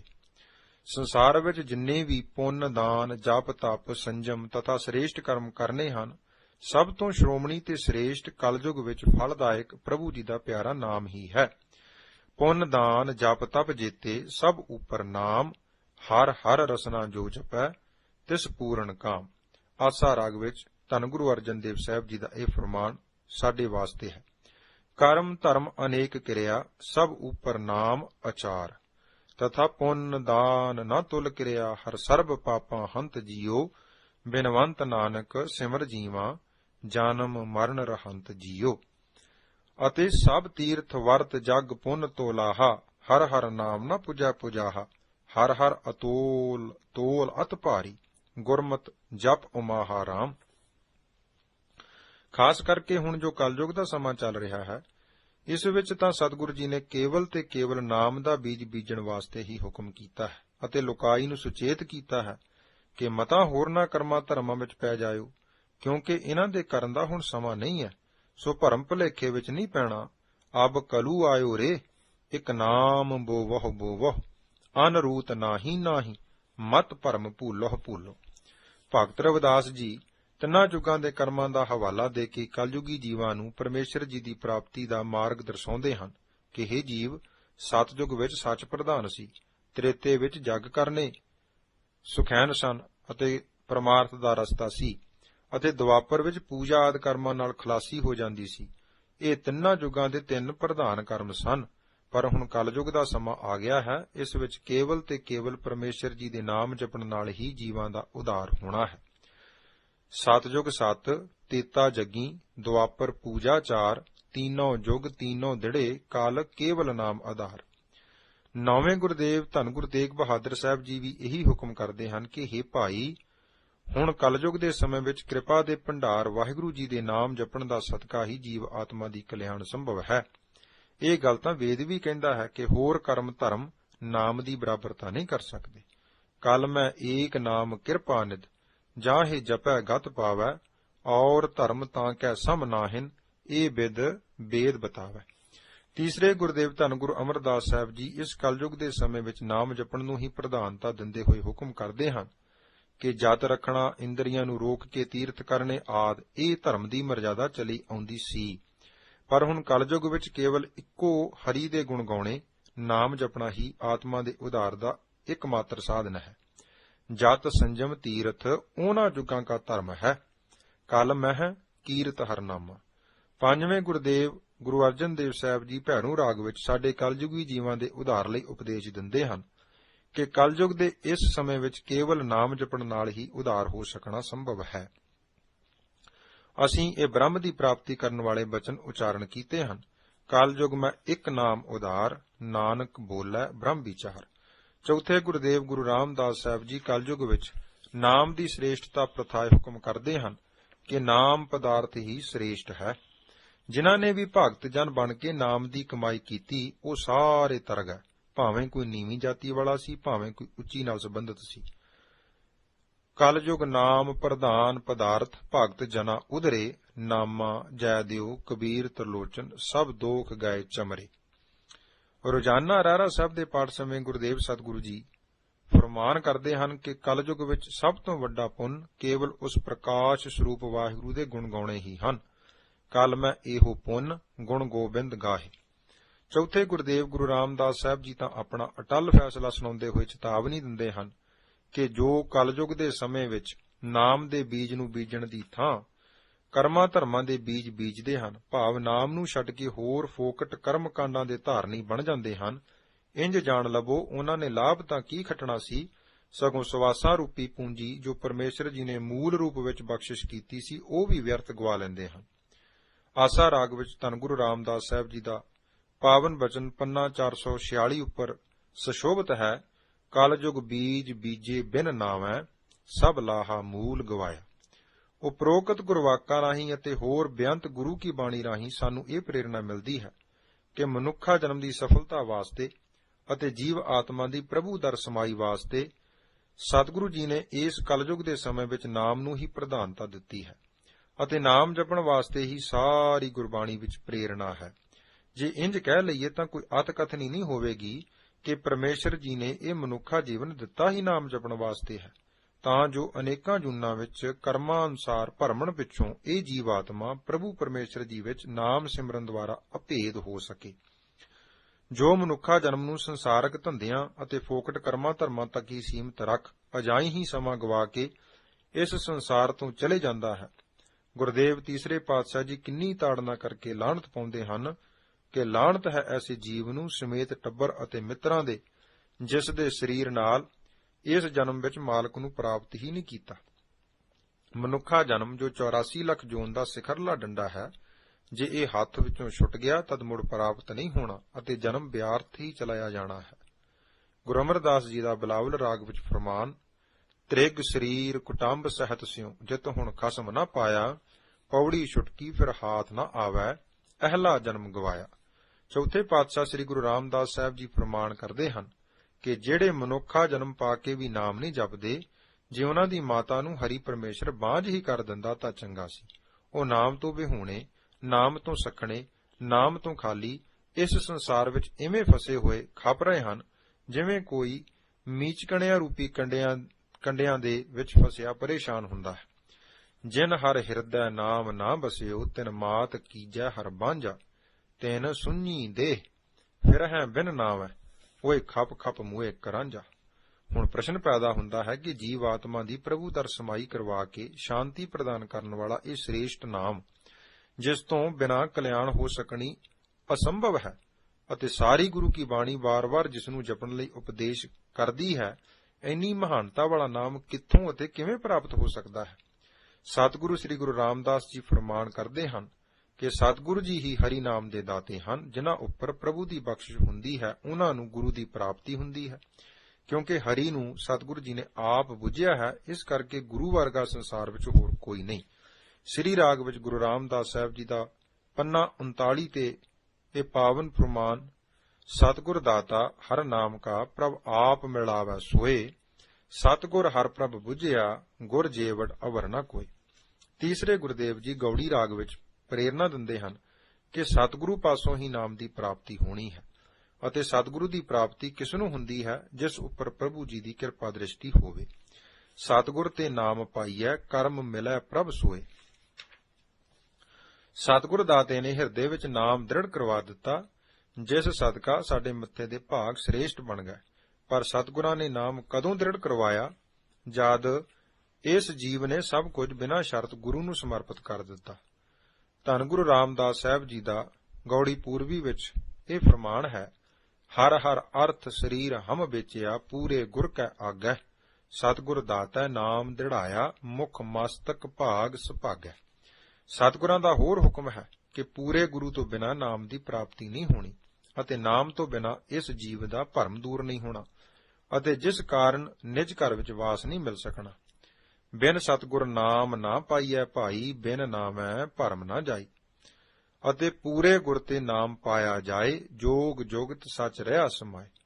ਗੁਰੂ ਨਾਨਕ ਦੇਵ ਸਾਹਿਬ ਜੀ ਦਾ ਹੋਰ ਫਰਮਾਨ ਧਨਾਸਰੀ ਰਾਗ ਵਿੱਚ ਹੈ ਕਿ ਵਿਣ ਭਗਤੀ ਕਰ ਵਾਸ ਨਾ ਹੋਵੀ, ਸੁਣਿਓ ਲੋਕ ਸਬਾਏ। ਤੀਸਰੇ ਗੁਰਦੇਵ ਜੀ ਦਾ ਆਸਾ ਰਾਗ ਵਿੱਚ ਹੁਕਮ ਹੈ, ਸਾਜਨ ਮੇਰੇ ਪ੍ਰੀਤ ਮਉ, ਤੁਮ ਸ਼ਹਿ ਕੀ ਭਗਤ ਕਰੇ ਹੋ, ਗੁਰ ਸੇਵਹੁ ਸਦਾ ਆਪਣਾ, ਨਾਮ ਪਦਾਰਥ ਲੇਹੋ। ਹੇ ਪਿਆਰੇ ਸੱਜਣੋ, ਤੁਸੀਂ ਮਾਲਕ ਪ੍ਰਭੂ ਦੀ ਭਗਤੀ ਕਰੋ, ਕਿਉਂਕਿ ਮਾਲਕ ਜੀ ਨੂੰ ਭਗਤੀ ਕਰਨੀ ਹੀ ਚੰਗੀ ਲੱਗਦੀ ਹੈ। ਪ੍ਰੇਮਾ ਭਗਤੀ ਦੀ ਦਾਤ ਵੀ ਗੁਰੂ ਜੀ ਪਾਸੋਂ ਹੀ ਪ੍ਰਾਪਤ ਹੁੰਦੀ ਹੈ। ਗਿਆਨੀ ਗੁਰ ਬਿਨ ਭਗਤ ਨਾ ਹੋਈ, ਕੋਰੈ ਰੰਗ ਕਦੇ ਨਾ ਚੜ੍ਹਾ, ਜੇ ਲੋਚੈ ਸਭ ਕੋਈ। ਹੇ ਗਿਆਨੀ, ਗੁਰੂ ਤੋਂ ਬਿਨਾਂ ਭਗਤੀ ਦੀ ਦਾਤ ਪ੍ਰਾਪਤ ਨਹੀਂ ਹੋ ਸਕਦੀ। ਜਿਵੇਂ ਕਿ ਕੋਰੇ ਕੱਪੜੇ ਤੇ ਰੰਗ ਨਹੀਂ ਚੜ੍ਹਦਾ, ਪਹਿਲੋਂ ਉਸ ਦੀ ਪਾਣ ਲਾਉਣੀ ਪੈਂਦੀ ਹੈ। ਇਸ ਤਰ੍ਹਾਂ ਮਨ ਰੂਪੀ ਕੋਰੇ ਕੱਪੜਿਆਂ ਚੋਂ ਮਾਇਆ ਦੀ ਪਾਣ ਕੱਢਣ ਵਾਸਤੇ ਗੁਰੂ ਦਾ ਨਿਰਮਲ ਭੈ ਹੀ ਕੰਮ ਦਿੰਦਾ ਹੈ। ਕਿਉਂਕਿ ਭੈ ਬਿਨ ਭਗਤ ਨਾ ਹੋਈ, ਕਬ ਹੀ ਭੈ ਭਾਏ ਭਗਤ ਸਵਾਰੀ। ਤੀਸਰੇ ਗੁਰਦੇਵ ਜੀ ਫੈਸਲਾ ਦਿੰਦੇ ਹਨ ਕਿ ਜੋ ਪੁਰਖ ਗੁਰੂ ਜੀ ਦੀ ਸ਼ਰਨ ਆਏ ਤੋਂ ਬਿਨਾਂ ਮਨ ਦੀ ਮਰਜ਼ੀ ਅਨੁਸਾਰ ਭਗਤੀ ਕਰਨ ਦਾ ਯਤਨ ਕਰਦੇ ਹਨ, ਉਹਨਾਂ ਦੀ ਕੀਤੀ ਹੋਈ ਭਗਤੀ ਪ੍ਰਭੂ ਦਰ ਪ੍ਰਵਾਨ ਨਹੀਂ ਹੁੰਦੀ। ਮਨਮੁਖ ਭਗਤ ਕਰੈ ਬਿਨ ਸਤਿਗੁਰ, ਬਿਨ ਸਤਿਗੁਰ ਭਗਤ ਨਾ ਹੋਈ ਰਾਮ। ਸਤਿਗੁਰੂ ਜੀ ਗੁਰੂ ਅਮਰਦਾਸ ਸਾਹਿਬ ਉਹਨਾਂ ਜੀਵਾਂ ਪ੍ਰਤੀ ਜੋ ਮਨ ਦੀ ਮੱਤ ਪਿੱਛੇ ਲੱਗ ਕੇ ਟੁਰੇ ਫਿਰਦੇ ਹਨ, ਫਰਮਾਨ ਕੀਤਾ ਹੈ ਕਿ ਐਸੇ ਜੀਵ ਰਾਮ ਰਾਮ ਆਖ ਕੇ ਥੱਕ ਜਾਂਦੇ ਨੇ, ਪਰ ਫਿਰ ਵੀ ਹਉਮੈ ਦੀ ਮੈਲ ਉਹਨਾਂ ਪਾਸੋਂ ਧੋਤੀ ਨਹੀਂ ਜਾਂਦੀ। ਇਸ ਲਈ ਹੀ ਮੇਰੇ ਮਨ, ਜਦੋਂ ਮਨੁੱਖ ਗੁਰੂ ਦੀ ਸ਼ਰਨ ਵਿੱਚ ਆਉਂਦਾ ਹੈ ਤਦ ਹੀ ਪਵਿੱਤਰ ਹੁੰਦਾ ਹੈ। ਮਨ ਮੇਰੇ ਗੁਰ ਸ਼ਰਨ ਆਵੈ ਤਾਂ ਨਿਰਮਲ ਹੋਏ। ਮਨਮੁਖ ਹਰ ਹਰ ਕਰ ਥਕੇ, ਮੈਲ ਨਾ ਸਕੀ ਧੋਏ। ਅਤੇ ਰਸਨਾ ਨਾਲ ਤਾਂ ਰਾਮ ਸਭ ਕੋਈ ਕਹਿ ਰਿਹਾ ਹੈ। ਇੰਜ ਕਹਿਣ ਨਾਲ ਰਾਮ ਦੀ ਪ੍ਰਾਪਤੀ ਨਹੀਂ ਹੋਣੀ। ਇਹ ਤਾਂ ਗੁਰੂ ਜੀ ਦੀ ਕਿਰਪਾ ਨਾਲ ਜਦੋਂ ਰਾਮ ਦਾ ਨਾਮ ਹਿਰਦੇ ਵਿੱਚ ਵਸ ਜਾਂਦਾ ਹੈ ਤਾਂ ਹੀ ਕੋਈ ਗਿਆਨ ਰੂਪੀ ਫਲ ਪ੍ਰਾਪਤ ਕਰਦਾ ਹੈ। ਗੁਰੂ ਅਮਰਦਾਸ ਜੀ ਦਾ ਗੁਜਰੀ ਰਾਗ ਵਿੱਚ ਫਰਮਾਨ ਹੈ, ਰਾਮ ਰਾਮ ਸਭ ਕੋ ਕਹਿ ਰਾਮ ਨਾ ਹੋਏ, ਗੁਰ ਪ੍ਰਸਾਦੀ ਰਾਮ ਮਨ ਵਸੈ, ਤਾਂ ਫਲ ਪਾਵੈ ਕੋਇ। ਤਾਂ ਤੇ ਜਿੰਨਾ ਚਿਰ ਮਨੁੱਖ ਨੂੰ ਗੁਰ ਪ੍ਰਸਾਦ ਭਾਵ ਗੁਰੂ ਦੀ ਕਿਰਪਾ ਪ੍ਰਾਪਤ ਨਹੀਂ ਹੁੰਦੀ, ਉਹਨਾਂ ਚਿਰ ਹਿਰਦੇ ਵਿੱਚ ਨੌ ਨਿਤ ਅੰਮ੍ਰਿਤ ਪ੍ਰਭ ਕਾ ਨਾਮ ਨਹੀਂ ਵਸਣਾ। ਗੁਰੂ ਦੀ ਕਿਰਪਾ ਆਪਾਂ ਨੂੰ ਕਿਵੇਂ ਪ੍ਰਾਪਤ ਹੋਵੇ? ਸੰਸਾਰਕ ਉਦਾਹਰਣ ਇੱਕ ਸਪਸ਼ਟ ਹੈ ਕਿ ਜੇ ਕਿਸੇ ਨੇ ਮਾਂ-ਬਾਪ ਦੀ ਕਿਰਪਾ ਦਾ ਪਾਤਰ ਬਣਨਾ ਹੋਵੇ, ਜੇ ਕਿਸੇ ਮਿੱਤਰ ਦੋਸਤ ਦੀ ਪ੍ਰਸੰਨਤਾ ਲੈਣੀ ਹੋਵੇ, ਤਦ ਉਸ ਨੂੰ ਮਾਂ-ਬਾਪ ਜਾਂ ਉਸ ਸੱਜਣ ਦੀ ਮਰਜ਼ੀ ਅਨੁਸਾਰ ਚੱਲਣਾ ਪਵੇਗਾ, ਹੁਕਮ ਅਨੁਕੂਲ ਤੁਰਨਾ ਪਵੇਗਾ। ਇਸੇ ਤਰ੍ਹਾਂ ਜੇਕਰ ਅਸੀਂ ਗੁਰਪ੍ਰਸਾਦ ਦੀ ਪ੍ਰਾਪਤੀ ਲੋੜਦੇ ਹਾਂ ਤਾਂ ਇਤ ਮਾਰਗ ਚੱਲੇ ਭਾਈ ਅੜੇ, ਗੁਰ ਕਹੈ ਸਾਕਾਰ ਕਮਾਏ ਜੀਓ, ਤਿਆਗੀ ਮਨ ਕੀ ਮਤੜੀ, ਵਿਸਾਰੇ ਦੂਜਾ ਭਾਉ ਜੀਓ। ਇਉਂ ਪਾਵੈ ਹਰ ਦਰਸਾਵੜਾ, ਨ ਲੱਗਿਆ ਤੱਤੀ ਵਾਉ ਜੀਓ। ਹਉ ਆਪੋਂ ਬੋਲ ਨਾ ਜਾਣਦਾ, ਮੈਂ ਕਹਿਆ ਸਭ ਹੁਕਮਾਉ ਜੀਓ। ਜਿਵੇਂ ਸਤਿਗੁਰੂ ਸ੍ਰੀ ਗੁਰੂ ਨਾਨਕ ਦੇਵ ਸਾਹਿਬ ਜੀ ਦਾ ਆਸਾ ਦੀ ਵਾਰ ਵਿੱਚ ਹੁਕਮ ਹੈ ਕਿ ਜੋ ਗੁਰੂ ਦਾ ਹੁਕਮ ਮੰਨਦਾ ਹੈ ਉਸ ਉੱਪਰ ਗੁਰੂ ਕੀ ਖੁਸ਼ੀ ਹੁੰਦੀ ਹੈ। ਉਹ ਜਗਿਆਸੂ ਖਸਮ ਦੇ ਦਰ ਪ੍ਰਵਾਨ ਹੋ ਕੇ ਨਿਜ ਸਰੂਪ ਵਿੱਚ ਸਦੀਵ ਕਾਲੀ ਅਭੇਦ ਹੋ ਜਾਂਦਾ ਹੈ। ਹੁਕਮ ਮੰਨਿਐ ਹੋਵੈ ਪ੍ਰਵਾਨ, ਤਾਂ ਖਸਮੇ ਕਾ ਮਹਿਲ ਪਾਏ ਸੀ। ਜਦੋਂ ਸਤਿਗੁਰੂ ਜੀ ਸਰੀਰ ਵਿੱਚ ਸਨ ਤਦ ਕੋਈ ਵੀ ਜਗਿਆਸੂ ਜਦ ਸਤਿਗੁਰਾਂ ਦੇ ਚਰਨਾਂ ਵਿੱਚ ਆ ਕੇ ਆਪਣੀ ਕਲਿਆਣ ਵਾਸਤੇ ਬੇਨਤੀ ਕਰਦਾ, ਤਦ ਗੁਰਦੇਵ ਜੀ ਅਧਿਕਾਰੀ ਜਾਣ ਕੇ ਉਸ ਨੂੰ ਆਪਣੇ ਸੱਜੇ ਪੈਰ ਦਾ ਅੰਗੂਠਾ ਜਲ ਵਿੱਚ ਪਾ ਕੇ ਚਰਨਾਮ੍ਰਿਤ ਦੀ ਦਾਤ ਬਖਸ਼ ਦਿੰਦੇ ਅਤੇ ਉਸ ਨੂੰ ਮੂਲ ਮੰਤਰ ਗੁਰਮੰਤਰ ਦੀ ਦਾਤ ਬਖਸ਼ਿਸ਼ ਕਰਦੇ, ਜਿਸ ਦੀ ਕਮਾਈ ਕਰਕੇ ਜਗਿਆਸੂ ਆਪਣੇ ਲੋਕ ਸੁਖੀ ਪ੍ਰਲੋਕ ਸੁਹੇਲੇ ਕਰਦਾ। ਜਿਵੇਂ ਭਾਈ ਗੁਰਦਾਸ ਜੀ ਨੇ ਵਾਰਾਂ ਵਿੱਚ ਲਿਖਣਾ ਕੀਤਾ ਹੈ ਕਿ ਚਰਨ ਧੋਏ ਰਹਿਰਾਸ ਕਰ, ਚਰਨਾਮ੍ਰਿਤ ਸਿੱਖਾਂ ਪੀ ਲਾਇਆ। ਜਿਸ ਆਸ਼ੀ ਨੂੰ ਲੈ ਕੇ ਸਤਿਗੁਰੂ ਸ੍ਰੀ ਗੁਰੂ ਨਾਨਕ ਦੇਵ ਸਾਹਿਬ ਜੀ ਆਪ ਨਾਰਾਇਣ ਕਲਾ ਧਰ ਜਗ ਮੈਂ ਪਰਵਰਿਓ ਆਏ ਸਨ, ਥੋੜੇ ਸਮੇਂ ਵਿੱਚ ਹੀ ਪਰਮੇਸ਼ਰ ਵੱਲੋਂ ਦੱਸੇ ਮਾਰਗ, ਪਰਮੇਸ਼ਰ ਵੱਲੋਂ ਦਰਸਾਏ ਪੰਥ ਉੱਪਰ ਲੋਕਾਂ ਨੂੰ ਤੋਰਨ ਅਤੇ ਲੁਕਾਈ ਦਾ ਉਧਾਰ ਕਰਨ ਵਾਸਤੇ ਸਤਿਗੁਰਾਂ ਆਪਣਾ ਪੰਥ ਜੁਦਾ ਕਰ ਲਿਆ। ਮਾਰਿਆ ਸਿੱਕਾ ਜਗਤ ਵਿੱਚ, ਨਾਨਕ ਨਿਰਮਲ ਪੰਥ ਚਲਾਇਆ, ਤਥਾ ਸ਼ਬਦ ਜਿੱਤੀ ਸਿੱਧ ਮੰਡਲੀ, ਕੀਤੋਸ ਆਪਣਾ ਪੰਥ ਨਿਰਾਲਾ।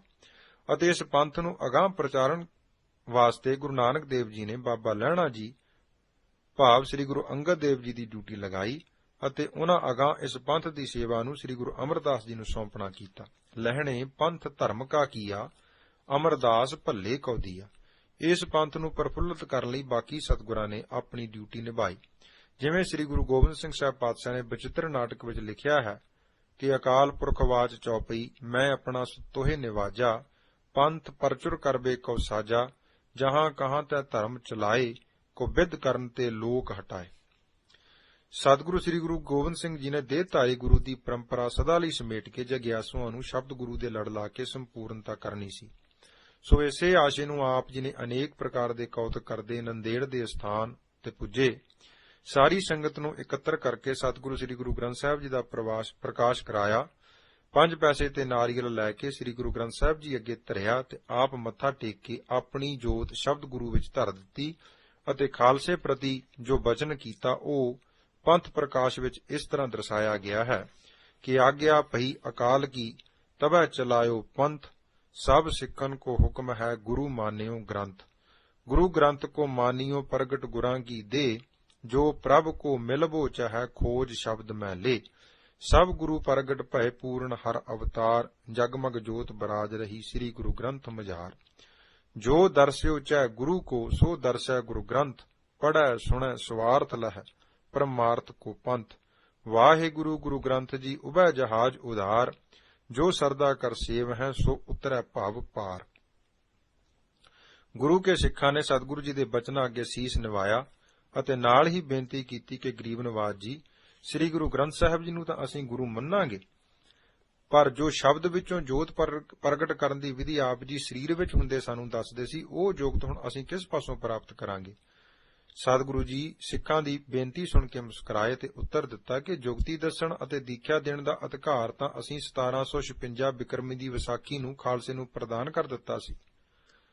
ਪੰਚੋਂ ਮੈਂ ਨਿਤਵਰਤਤ ਮੈਂ ਹੋਂ, ਪੰਚ ਮਿਲੈ ਸੇ ਪੀਰਨ ਪੀਰ, ਗੁਰ ਕਰ ਕੀ ਮਰਜ਼ਾਦਾ ਪੰਚੋਂ, ਪੰਚੋਂ ਪਾਹੁਲ ਪੂਰਬ ਪੀਨ, ਹੋਏ ਤਨ ਖਾਈਆ ਬਖਸ਼ਹਿ ਪੰਚੋਂ, ਪਾਹੁਲ ਦੇ ਮਿਲ ਪੰਚ ਪ੍ਰਵੀਨ, ਲਖੋਂ ਪੰਚ ਕੀ ਬੜ ਵਡਿਆਈ, ਪੰਚ ਕਰੈ ਸੋ ਨਿਫਲ ਨਚੀਨ। ਅਤੇ ਸਾਡਾ ਸਦਾ ਵਾਸਤੇ ਅਟਲ ਹੁਕਮ ਹੈ ਕਿ ਜਿਸਨੇ ਵੀ ਗੁਰੂ ਜੀ ਦੀ ਕਿਰਪਾ ਦਾ ਪਾਤਰ ਬਣਨਾ ਹੋਵੇ, ਮਨ ਵਿੱਚ ਗੁਰੂ ਬਖਸ਼ਿਸ਼ਾਂ ਦੀ ਜਾਚਨਾ ਹੋਵੇ, ਉਹ ਪੰਜਾਂ ਪਿਆਰਿਆਂ ਪਾਸੋਂ ਖੰਡੇ ਬਾਟੇ ਦੀ ਪਹੁਲ ਛਕੇ। ਇਸ ਬਚਨ ਦੀ ਪ੍ਰੋੜਤਾ ਰਹਿਤਨਾਮਿਆਂ ਵਿੱਚ ਵੀ ਕੀਤੀ ਗਈ ਹੈ ਕਿ ਪ੍ਰਥਮ ਰਹਿਤ ਜਹ ਜਾਨ, ਖੰਡੇ ਕੀ ਪਹੁਲ ਛਕੇ, ਸੋਈ ਸਿੰਘ ਪ੍ਰਧਾਨ, ਆਵਰਣਾ ਪਹੁਲ ਜੋ ਲਏ, ਪਾਂਚ ਸਿੰਘ ਅੰਮ੍ਰਿਤ ਜੋ ਦੇਵੈ, ਤਾਂ ਕੋ ਸਿਰ ਧਰ ਸ਼ੱਕ ਪੁਨ ਲੇਵੈ, ਪੁਨ ਮਿਲ ਪਾਂਚੋ ਰਹਿਤ ਜੋ ਭਾਖੈ, ਤਾਂ ਕੋ ਮਨ ਮੈਂ ਦ੍ਰਿੜ ਕਰ ਰੱਖੈ। ਅਤੇ ਪੰਜਾਂ ਪਿਆਰਿਆਂ ਦੇ ਸਨਮੁਖ ਸ੍ਰੀ ਗੁਰੂ ਗ੍ਰੰਥ ਸਾਹਿਬ ਜੀ ਨੂੰ ਆਪਣਾ ਤਨ ਮਨ ਧਨ ਪੂਰਨ ਤੌਰ ਤੇ ਸੌਂਪ ਦੇਵੇ। ਗੁਰੂ ਹੁਕਮ ਦੀਆਂ ਗੁਰੂ ਦਸੀਆਂ ਅੰਦਰੂਨੀ ਅਤੇ ਬਹਿਰੂਨੀ ਰਹਿਤਾਂ, ਕਕਾਰ ਅਤੇ ਨਾਮ ਗੁਰਬਾਣੀ ਨਿਤਨੇਮ ਆਦਿ ਜੋ ਪੰਜ ਪਿਆਰੇ ਦ੍ਰਿੜਾਉਂਦੇ ਹਨ, ਸੋ ਇਸ ਗੁਰੂ ਹੁਕਮ ਨੂੰ ਗੁਰਸਿੱਖ ਬਿਨਾਂ ਹੀਲ ਹੁਜਤ ਦੇ ਜੀਵਨ ਵਿੱਚ ਧਾਰਨ ਕਰੇ, ਦੱਸੇ ਹੋਏ ਗੁਰੂ ਆਸ਼ੇ ਅਨੁਸਾਰ ਜੀਵਨ ਬਤੀਤ ਕਰੇ, ਤਦ ਗੁਰੂ ਜੀ ਦੀ ਬਖਸ਼ਿਸ਼ ਪ੍ਰਾਪਤ ਹੁੰਦੀ ਹੈ। ਤਨ ਮਨ ਧਨ ਸਭ ਸੌਂਪ ਗੁਰ ਕੋ, ਹੁਕਮ ਮੰਨੀਐ ਪਾਈਐ। ਜੋ ਗੁਰਸਿੱਖ ਸੰਪੂਰਨ ਰੂਪ ਵਿੱਚ ਬਾਹਰੀ ਅਤੇ ਅੰਦਰੂਨੀ ਰਹਿਤ ਨੂੰ ਧਾਰ ਕੇ ਗੁਰ ਪ੍ਰਸਾਦ ਪ੍ਰਾਪਤ ਕਰ ਲੈਂਦਾ ਹੈ, ਸਤਿਗੁਰੂ ਜੀ ਉਸ ਪਾਸੋਂ ਕੁਝ ਵੀ ਛੁਪਾ ਕੇ ਨਹੀਂ ਰੱਖਦੇ। ਜਿਵੇਂ ਕਿ ਗਿਆਨ ਪ੍ਰਬੋਧ ਵਿੱਚ ਬਚਨ ਹੈ, ਮੋਹ ਗ੍ਰਹਿ ਮੈਂ ਤਨ ਤੇ ਮਨ ਤੇ ਸਿਰ ਲਾਓ ਧਨ ਹੈ, ਸਭ ਇਨਹੀ ਕੋ। ਅਤੇ ਖਾਲਸਾ ਮੇਰੋ ਰੂਪ ਹੈ ਖਾਸ, ਖਾਲਸੇ ਮੈਂ ਹਉ ਕਰੂੰ ਨਿਵਾਸ, ਖਾਲਸਾ ਮੇਰੋ ਮੁਖ ਹੈ ਅੰਗਾ, ਖਾਲਸੇ ਕੇ ਹਉ ਸਾਧ ਸਾਧ ਸੰਗਾ। ਅਤੇ ਗੁਰੂ ਹੁਕਮ ਜੋ ਪੰਜਾਂ ਪਿਆਰਾਂ ਰਾਹੀਂ ਪ੍ਰਾਪਤ ਹੁੰਦਾ ਹੈ, ਉਸ ਦੀ ਪੂਰਨ ਕਮਾਈ ਕਰਨ ਨਾਲ ਹਿਰਦੇ ਵਿੱਚੋਂ ਜੋ ਹਉ ਹੰਗਤਾਂ ਦੀ ਮੈਲ ਲੱਗੀ ਹੋਈ ਹੈ, ਉਤਰਨੀ ਸ਼ੁਰੂ ਹੋ ਜਾਂਦੀ ਹੈ। ਗੁਰਬਾਣੀ ਗੰਦੇ ਪਲੀਤ ਮਨਾਂ ਲਈ ਸਾਬਣ ਅਤੇ ਰੋਗੀ ਮਨਾਂ ਲਈ ਔਸ਼ਧੀ ਰੂਪ ਹੈ। ਮਨ ਲੱਗੇ ਜਾਂ ਨਾ, ਗੁਰਮੰਤਰ ਅਤੇ ਗੁਰਬਾਣੀ ਦਾ ਰਟਨ ਜ਼ਰੂਰ ਕਰਨਾ ਚਾਹੀਦਾ ਹੈ। ਮਨ ਨੂੰ ਛੇਤੀ ਨਿਰਮਲ ਕਰਨ ਲਈ ਸੰਗਤ ਅਤੇ ਸੰਗਤ ਦੀ ਸੇਵਾ ਜ਼ਰੂਰੀ ਕਰਨੀ ਚਾਹੀਦੀ ਹੈ। ਯਤਨ ਕਰਦਿਆਂ ਕਰਦਿਆਂ ਇੱਕ ਦਿਨ ਐਸਾ ਆਵੇਗਾ ਕਿ ਮਨ ਨਿਰਮਲ ਹੋ ਜਾਵੇਗਾ। ਜਿਸ ਵੇਲੇ ਬਾਣੀ ਚੰਗੀ ਲੱਗਣ ਲੱਗ ਜਾਵੇ, ਵਾਹਿਗੁਰੂ ਕਹਿਣ ਵਿੱਚ ਸਵਾਦ ਮਹਿਸੂਸ ਹੋਵੇ, ਜਾਣੋ ਕਿ ਮਨ ਪਵਿੱਤਰ ਹੋ ਗਿਆ ਹੈ। ਅਜਿਹੇ ਨਿਰਮਲ ਮਨ ਨੂੰ ਗੁਰਬਾਣੀ ਖਿੱਚ ਵੀ ਪਾਵੇਗੀ ਤੇ ਨਾਮ ਰਸ ਵੀ ਪ੍ਰਦਾਨ ਕਰੇਗੀ। ਜਿਸ ਵੇਲੇ ਨਾਮ ਗੁਰਬਾਣੀ ਰਸ ਦੇ ਰਹੇ ਹੋਣ, ਸਮਝੋ ਮਨ ਲੀਨ ਹੋ ਰਿਹਾ ਹੈ ਅਤੇ ਪ੍ਰਭੂ ਜੀ ਵਿੱਚ ਸਮਾਈ ਹੋ ਰਹੀ ਹੈ। ਪੰਜਾਂ ਪਿਆਰਿਆਂ ਦੁਆਰਾ ਦੱਸੀ ਰਹਿਤ, ਨਿਤਨੇਮ ਇਤ ਆਦਿ, ਕਰੈਤਾਂ ਤੋਂ ਬਚਣਾ, ਗੁਰਮੰਤਰ ਅਤੇ ਮੂਲ ਮੰਤਰ ਦਾ ਅਭਿਆਸ ਅਤੇ ਹੋਰ ਉਪਦੇਸ਼ ਆਦਿ ਸਭ ਕੁਝ ਨਾਮ ਨੂੰ ਹਿਰਦੇ ਵਿੱਚ ਵਸਾਉਣ ਲਈ, ਹਿਰਦੇ ਵਿੱਚ ਟਿਕਾਉਣ ਲਈ ਹੀ ਹਨ। ਜਗਿਆਸੂ ਗੁਰਬਾਣੀ ਉੱਪਰ ਪੂਰਨ ਭਰੋਸਾ ਕਰੇ ਅਤੇ ਗੁਰਬਾਣੀ ਵਿੱਚ ਦਿੱਤੇ ਉਪਦੇਸ਼ਾਂ ਉੱਪਰ ਪੂਰਨ ਪ੍ਰਤੀਤੀ ਕਰਕੇ ਉਸ ਹੁਕਮ ਨੂੰ ਸੱਤ ਕਰਕੇ ਮੰਨੇ ਅਤੇ ਅਮਲ ਕਰੇ, ਤਾਂ ਨਾਮ ਬਹੁਤ ਛੇਤੀ ਅੰਦਰ ਵਸਦਾ ਹੈ। ਇਹ ਬਾਣੀ ਜੋ ਜੀਉ ਜਾਣੈ, ਤਿਸ ਅੰਤਰ ਰਵੈ ਹਰ ਨਾਮਾ। ਜਦੋਂ ਹਿਰਦੇ ਵਿੱਚੋਂ ਵਾਹਿਗੁਰੂ ਗੁਰਮੰਤਰ ਅਤੇ ਗੁਰਬਾਣੀ ਰਾਹੀਂ ਹਉਮੈ ਦੂਰ ਹੋ ਗਈ, ਤਾਂ ਹਉਮੈ ਜਾਈ ਤਾਂ ਕੰਤ ਸਮਾਈ। ਤਥਾ ਤੀਸਰੇ ਪਾਤਸ਼ਾਹ ਦੇ ਹੁਕਮ ਮੁਤਾਬਕ ਗੁਰ ਪ੍ਰਸਾਦੀ ਭਉ ਪਿਆ, ਵਡਭਾਗ ਵਸਿਆ ਮਨ ਆਏ, ਭੈ ਭਇਐ ਮਨ ਵਾਸ ਹੋਏ, ਹਉਮੈ ਸ਼ਬਦ ਜਲਾਏ। ਪਰਮੇਸ਼ਰ ਜੀ ਦੇ ਸਰਗੁਣ ਸਰੂਪ ਸ੍ਰੀ ਗੁਰੂ ਨਾਨਕ ਦੇਵ ਜੀ ਦੇ ਹੁਕਮ ਅਨੁਸਾਰ ਹਉਮੈ ਖਤਮ ਹੋਣ ਨਾਲ ਪਰਮ ਪਦ ਤੱਕ ਪਹੁੰਚ ਹੋ ਜਾਂਦੀ ਹੈ। ਹਉਮੈ ਜਾਏ ਪਰਮ ਪਦ ਪਾਈਐ, ਤਥਾ ਹਉਮੈ ਜਾਏ ਸ਼ਬਦ ਘਰ ਲਹੀਐ, ਅਤੇ ਹਉਮੈ ਜਾਏ ਤਾਂ ਨਿਰਮਲ ਹੋਵੈ, ਗੁਰਮੁਖ ਪਰਚੈ ਪਰਮ ਪਦ ਪਈਆ। ਅਤੇ ਗੁਰੂ ਅਰਜਨ ਦੇਵ ਜੀ ਦਾ ਵੀ ਫਰਮਾਨ ਹੈ, ਹਉਮੈ ਜਾਏ ਤਾਂ ਏਕੋ ਬੂਝੈ, ਸੋ ਗੁਰਮੁਖ ਸਹਿਜ ਸਮਾਏਦਾ। ਜਦੋਂ ਪਰਮ ਪਦ ਦੀ ਪ੍ਰਾਪਤੀ ਹੋ ਗਈ, ਸਹਿਜ ਅਵਸਥਾ ਮਿਲ ਗਈ, ਤਾਂ ਇਸ ਜੀਵ ਦਾ ਮਨੁੱਖਾ ਜਨਮ ਸਫਲ ਹੋ ਗਿਆ ਅਤੇ ਇਹ ਬ੍ਰਹਮ ਦਾ ਰੂਪ ਬਣ ਗਿਆ। ਨਾਨਕ ਲੀਨ ਭਇਓ ਗੋਬਿੰਦ ਸਿਉ, ਜਿਉ ਪਾਣੀ ਸੰਗ ਪਾਣੀ ਦੀ ਖੇਡ ਵਰਤ ਗਈ, ਅਤੇ ਰਾਮ ਕਬੀਰਾ ਏਕ ਬਏ ਹੈ, ਕੋਈ ਨਾ ਸਕੈ ਪਛਾਣੀ। ਸੋ ਇਸ ਲਈ ਇਸ ਅਵਸਥਾ ਨੂੰ ਪ੍ਰਾਪਤ ਕਰਨ ਲਈ ਆਪਣੇ ਹੀ ਭਲੇ ਦੀ ਖਾਤਰ ਹੋਰ ਸਮਾਂ ਅਜਾਈ ਨਹੀਂ ਗਵਾਉਣਾ ਚਾਹੀਦਾ। ਗੁਰੂ ਦੀ ਸ਼ਰਨ ਵਿੱਚ ਆ ਕੇ ਗੁਰੂ ਦੀਖਿਆ ਪ੍ਰਾਪਤ ਕਰਨੀ ਚਾਹੀਦੀ ਹੈ। ਗੁਰਦੇਵ ਪੰਚਮ ਪਾਤਸ਼ਾਹ ਜੀ ਦਾ ਸਹਿਸਕ੍ਰਿਤੀ ਸ਼ਲੋਕਾਂ ਵਿੱਚ ਹੁਕਮ ਹੈ, ਜੇਕਰ ਪਾਪ ਕਰਮ ਕਰਨਾ ਹੋਵੇ ਤਾਂ ਅਵਸ਼ ਦੇਰੀ ਕਰਨੀ ਚਾਹੀਦੀ ਹੈ, ਪਰ ਜੇਕਰ ਕੋਈ ਧਰਮ ਦਾ ਸ਼ੁਭ ਕਰਮ ਜਿਸ ਵਿੱਚ ਨਿਰਾ ਕੇਵਲ ਤੇ ਕੇਵਲ ਆਪਣਾ ਹੀ ਭਲਾ ਹੋਵੇ, ਉਸ ਲਈ ਦੇਰੀ ਕਰਨ ਤੋਂ ਬਿਲਕੁਲ ਸੰਕੋਚ ਕਰਨਾ ਚਾਹੀਦਾ ਹੈ। ਨੈ ਬਿਲੰਬ ਧਰਮੰ ਬਿਲੰਬ ਪਾਪੰ। ਸੋ ਗੁਰੂ ਪਿਆਰਿਓ, ਮਨੁੱਖਾ ਜਨਮ ਦੀ ਸਫਲਤਾ ਵਾਸਤੇ ਗੁਰੂ ਕੇ ਖੰਡੇ ਬਾਟੇ ਦਾ ਅੰਮ੍ਰਿਤ ਛਕ ਕੇ ਸਿੰਘ ਸਜੋ ਅਤੇ ਗੁਰਪ੍ਰਸਾਦ ਨੂੰ ਪ੍ਰਾਪਤ ਹੋਵੋ, ਤਦ ਹੀ ਲੋਕ ਸੁਖੀ ਪਰਲੋਕ ਸੁਹੇਲੇ ਹੋਣਗੇ। ਨਹੀਂ ਤਾਂ ਜੰਮ ਜੰਮ ਮਰੈ ਮਰੈ ਫਿਰ ਜੰਮੈ, ਬਹੁਤ ਸਜਾਏ ਪਿਆ ਦੇਸ ਲੰਮਿਆਂ ਦਾ ਗੇੜ ਵੱਜ ਜਾਵੇਗਾ। ਇਸ ਪ੍ਰਕਾਰ ਬਾਬਾ ਜੀ ਵੱਲੋਂ ਹਰ ਸਮਾਗਮ ਉੱਪਰ ਅਤੇ ਨਿਤ ਹੀ ਗੁਰੂ ਸਿੱਖਿਆ ਨੂੰ ਪ੍ਰਚਾਰਨ ਸਦਕਾ ਬੇਅੰਤ ਸੰਗਤਾਂ ਅੰਮ੍ਰਿਤ ਛਕ ਕੇ ਗੁਰੂ ਦੇ ਲੜ ਲੱਗਣ ਲੱਗ ਪਈਆਂ। ਲੰਗਰ ਪੰਗਤ ਦੀ ਸਾਂਝ। ਅੱਸੂ ਦੇ ਮਹੀਨੇ ਵਿੱਚ ਜੋ ਸ੍ਰੀ ਅਖੰਡ ਪਾਠ ਸਾਹਿਬ ਆਰੰਭ ਕੀਤਾ ਸੀ, ਉਸ ਦੇ ਭੋਗ ਉਪਰੰਤ ਗੁਰੂ ਘਰ ਦੀ ਮਰਜ਼ਾਦਾ ਅਨੁਸਾਰ ਸਭ ਸੰਗਤਾਂ ਨੂੰ ਲੰਗਰ ਛਕਾਉਣ ਲਈ ਪੰਗਤਾਂ ਲਵਾਈਆਂ ਗਈਆਂ। ਪਿੰਡ ਗੋਂਦਪੁਰ ਦੇ 5-4 ਪ੍ਰੇਮੀ ਅਤੇ ਹੋਰ 2-3 ਸਿੰਘ ਇਕੱਠੇ ਹੋ ਕੇ ਬਾਬਾ ਜੀ ਪਾਸ ਆਏ ਤੇ ਕਿਹਾ ਕਿ ਅਸੀਂ ਆਪ ਜੀ ਨੂੰ ਇੱਕ ਬੇਨਤੀ ਕਰਨੀ ਹੈ। ਬਾਬਾ ਜੀ ਨੇ ਆਪਣੇ ਨਿਮਰਤਾ ਵਾਲੇ ਸੁਭਾਅ ਅਨੁਸਾਰ ਕਿਹਾ ਕਿ ਹੁਕਮ ਕਰੋ ਜੀ, ਕੀ ਹੁਕਮ ਹੈ? ਪ੍ਰੇਮੀਆਂ ਨੇ ਕਿਹਾ ਕਿ ਸੰਗਤ ਵਿੱਚ ਸਪੀਕਰ ਰਾਹੀਂ ਤੁਸੀਂ ਅਨਾਉਂਸ ਕਰਵਾ ਦਿਓ ਕਿ ਜੋ ਨੀਵੀਂ ਜਾਤ ਨਾਲ ਸੰਬੰਧ ਰੱਖਦੇ ਹਨ ਉਹ ਜੁਦੀਆਂ ਪੰਗਤਾਂ ਵਿੱਚ ਬੈਠ ਜਾਣ। ਉਹਨਾਂ ਪ੍ਰੇਮੀਆਂ ਦਾ ਇਹ ਬਚਨ ਸੁਣ ਕੇ ਬਾਬਾ ਜੀ ਬੜੇ ਰੋਹ ਵਿੱਚ ਆਏ ਤੇ ਕਹਿਣ ਲੱਗੇ ਕਿ ਇਹ ਕਦੇ ਵੀ ਕਿਸੇ ਵੀ ਕੀਮਤ ਨਹੀਂ ਹੋ ਸਕਦਾ। ਸਤਿਗੁਰੂ ਜੀ ਦੇ ਘਰ ਸਭ ਬਰਾਬਰ ਹਨ, ਕੋਈ ਵੀ ਉੱਚਾ ਜਾਂ ਨੀਵਾਂ ਨਹੀਂ। ਸਤਿਗੁਰੂ ਜੀ ਨੇ ਮਹਾਨ ਬਖਸ਼ਿਸ਼ ਕਰਕੇ ਸਾਨੂੰ ਲੰਗਰ ਵਿੱਚ ਪੰਗਤ ਦੀ ਸਾਂਝ ਬਖਸ਼ੀ ਹੈ, ਸਭ ਨੂੰ ਬਰਾਬਰਤਾ ਪ੍ਰਦਾਨ ਕੀਤੀ ਹੈ। ਸਾਡੇ ਪਾਸੋਂ ਸੁਪਨੇ ਵਿੱਚ ਵੀ ਇਹ ਆਸ ਨਾ ਰੱਖਿਓ ਕਿ ਅਸੀਂ ਅਜਿਹਾ ਕਰਾਂਗੇ, ਪਰ ਹਾਂ, ਜੇਕਰ ਤੁਸੀਂ 5-7 ਜਣੇ ਆਪਣੇ ਆਪ ਨੂੰ ਗੁਰੂ ਕੀ ਸੰਗਤ ਨਾਲੋਂ ਅਲੱਗ ਕਰਕੇ, ਜੁਦਾ ਕਰਕੇ ਪ੍ਰਸ਼ਾਦਾ ਛਕਣਾ ਚਾਹੁੰਦੇ ਹੋ ਤਾਂ ਜੁਦੇ ਬੈਠ ਕੇ ਜ਼ਰੂਰ ਛਕ ਲਓ। ਲੰਗਰ ਲਈ ਪੰਗਤ ਸਾਂਝੀ ਹੀ ਲੱਗੇਗੀ। ਬਾਬਾ ਜੀ ਦੇ ਮੁਖਾਰ ਬਿੰਦ ਤੋਂ ਇਹ ਸੰਗਤ ਪੰਗਤ ਦੇ ਪ੍ਰਭਾਵਸ਼ਾਲੀ ਬਚਨ ਸੁਣ ਕੇ ਉਹ ਪ੍ਰੇਮੀ ਚੁੱਪ ਕਰ ਗਏ ਅਤੇ ਫਿਰ ਦੁਬਾਰਾ ਕੁਝ ਕਹਿਣ ਦਾ ਹੀਆ ਨਾ ਪਿਆ। ਸਗੋਂ ਬਾਬਾ ਜੀ ਦੇ ਬਚਨਾਂ ਦਾ ਇਹ ਅਸਰ ਹੋਇਆ ਕਿ ਉਹਨਾਂ ਨੇ ਵੀ ਪੰਗਤ ਵਿੱਚ ਬੈਠ ਕੇ ਬਾਕੀ ਸੰਗਤ ਦੇ ਨਾਲ ਹੀ ਪ੍ਰਸ਼ਾਦਾ ਛਕਿਆ। ਉਪਰੋਕਤ ਪ੍ਰੇਰਣਾ ਕੇਵਲ ਕਹਿਣ ਮਾਤਰ ਹੀ ਨਹੀਂ ਸੀ, ਬਲਕਿ ਬਾਬਾ ਜੀ ਨੇ ਸਾਰੀ ਆਜੂ ਇਸ ਅਸੂਲ ਨੂੰ ਬੜੀ ਦ੍ਰਿੜਤਾ ਨਾਲ ਨਿਭਾਇਆ। ਆਪ ਜੀ ਹਮੇਸ਼ਾ ਸੰਗਤ ਦੇ ਨਾਲ ਪੰਗਤ ਵਿੱਚ ਬੈਠ ਕੇ ਲੰਗਰ ਛਕਿਆ ਕਰਦੇ ਸਨ। ਕਿਸੇ ਕਿਸਮ ਦਾ ਉਚੇਚਾ ਲੰਗਰ ਬਣਵਾ ਕੇ ਜਾਂ ਸੰਗਤ ਤੋਂ ਵੱਖਰੇ ਹੋ ਕੇ ਆਪ ਜੀ ਨੇ ਕਦੇ ਵੀ ਨਹੀਂ ਸੀ ਛਕਿਆ। ਪੰਗਤ ਵਿੱਚ ਬੈਠ ਕੇ ਬਾਕੀ ਸੰਗਤ ਦੇ ਨਾਲ ਦਾ ਹੀ ਲੰਗਰ ਛਕਣਾ। ਆਪ ਜੀ ਲੂਣ ਘੱਟ ਖਾਇਆ ਕਰਦੇ ਸਨ। ਜੇਕਰ ਦਾਲ ਵਿੱਚ ਲੂਣ ਜ਼ਿਆਦਾ ਹੋਣਾ ਤਦ ਉਸ ਵਿੱਚ ਪਾਣੀ ਪਾ ਕੇ ਘੱਟ ਕਰ ਲੈਣਾ। ਲਾਲ ਮਿਰਚ ਤਾਂ ਆਪ ਜੀ ਬਿਲਕੁਲ ਹੀ ਨਹੀਂ ਵਰਤਿਆ ਕਰਦੇ ਸਨ। ਜੇ ਕਿਸੇ ਦੇ ਘਰ ਲੰਗਰ ਛਕਣ ਜਾਣਾ ਤਾਂ ਉਸ ਨੂੰ ਪਹਿਲਾਂ ਬੇਨਤੀ ਕਰ ਦੇਣੀ ਕਿ ਭਾਈ ਮਿਰਚ ਨਾ ਪਾਉਣੀ, ਪਰ ਜੇ ਕਿਸੇ ਕਾਰਨ ਫਿਰ ਵੀ ਉਹਨਾਂ ਨੇ ਮਿਰਚ ਪਾ ਦੇਣੀ ਤਾਂ ਉਸ ਪ੍ਰੇਮੀ ਨੂੰ ਬਿਨਾਂ ਕੁਝ ਕਹੇ ਪ੍ਰਸ਼ਾਦ ਪਾਣੀ ਛਕਦਿਆਂ ਹੋਇਆਂ ਪ੍ਰਸ਼ਾਦਾ ਪਾਣੀ ਵਿੱਚ ਡੁਬੋ ਕੇ ਛਕ ਲੈਣਾ। ਇਸ ਪ੍ਰਕਾਰ ਚਾਹ ਜਾਂ ਸੌਂਫੇ ਵਿੱਚ ਜੇਕਰ ਮਿੱਠਾ ਜ਼ਿਆਦਾ ਹੋਣਾ ਤਾਂ ਕਿਸੇ ਨੂੰ ਤਾੜਨਾ ਨਹੀਂ, ਸਗੋਂ ਉਸ ਚਾਹ ਜਾਂ ਸੌਂਫੇ ਵਿੱਚ ਫਿੱਕਾ ਪਾਣੀ ਪਾ ਕੇ ਛਕ ਲੈਣਾ। ਇੰਜ ਜਾਪਦਾ ਸੀ ਜਿਵੇਂ ਗੁਰਦੇਵ ਜੀ ਦਾ ਇਹ ਫਰਮਾਨ ਹੈ ਕਿ ਰਾਮ ਰਸ ਪੀਆ ਰੇ ਜੇ ਰਸ ਬਿਸਰ ਗਏ ਰਸ ਔਰ। ਇਸ ਅਨੁਸਾਰ ਬਾਬਾ ਜੀ ਦੀ ਆਤਮਿਕ ਬਿਰਤੀ ਇਹਨਾਂ ਸੰਸਾਰੀ ਰਸਾਂ ਤੋਂ ਬਹੁਤ ਉੱਪਰ ਉੱਠ ਚੁੱਕੀ ਸੀ।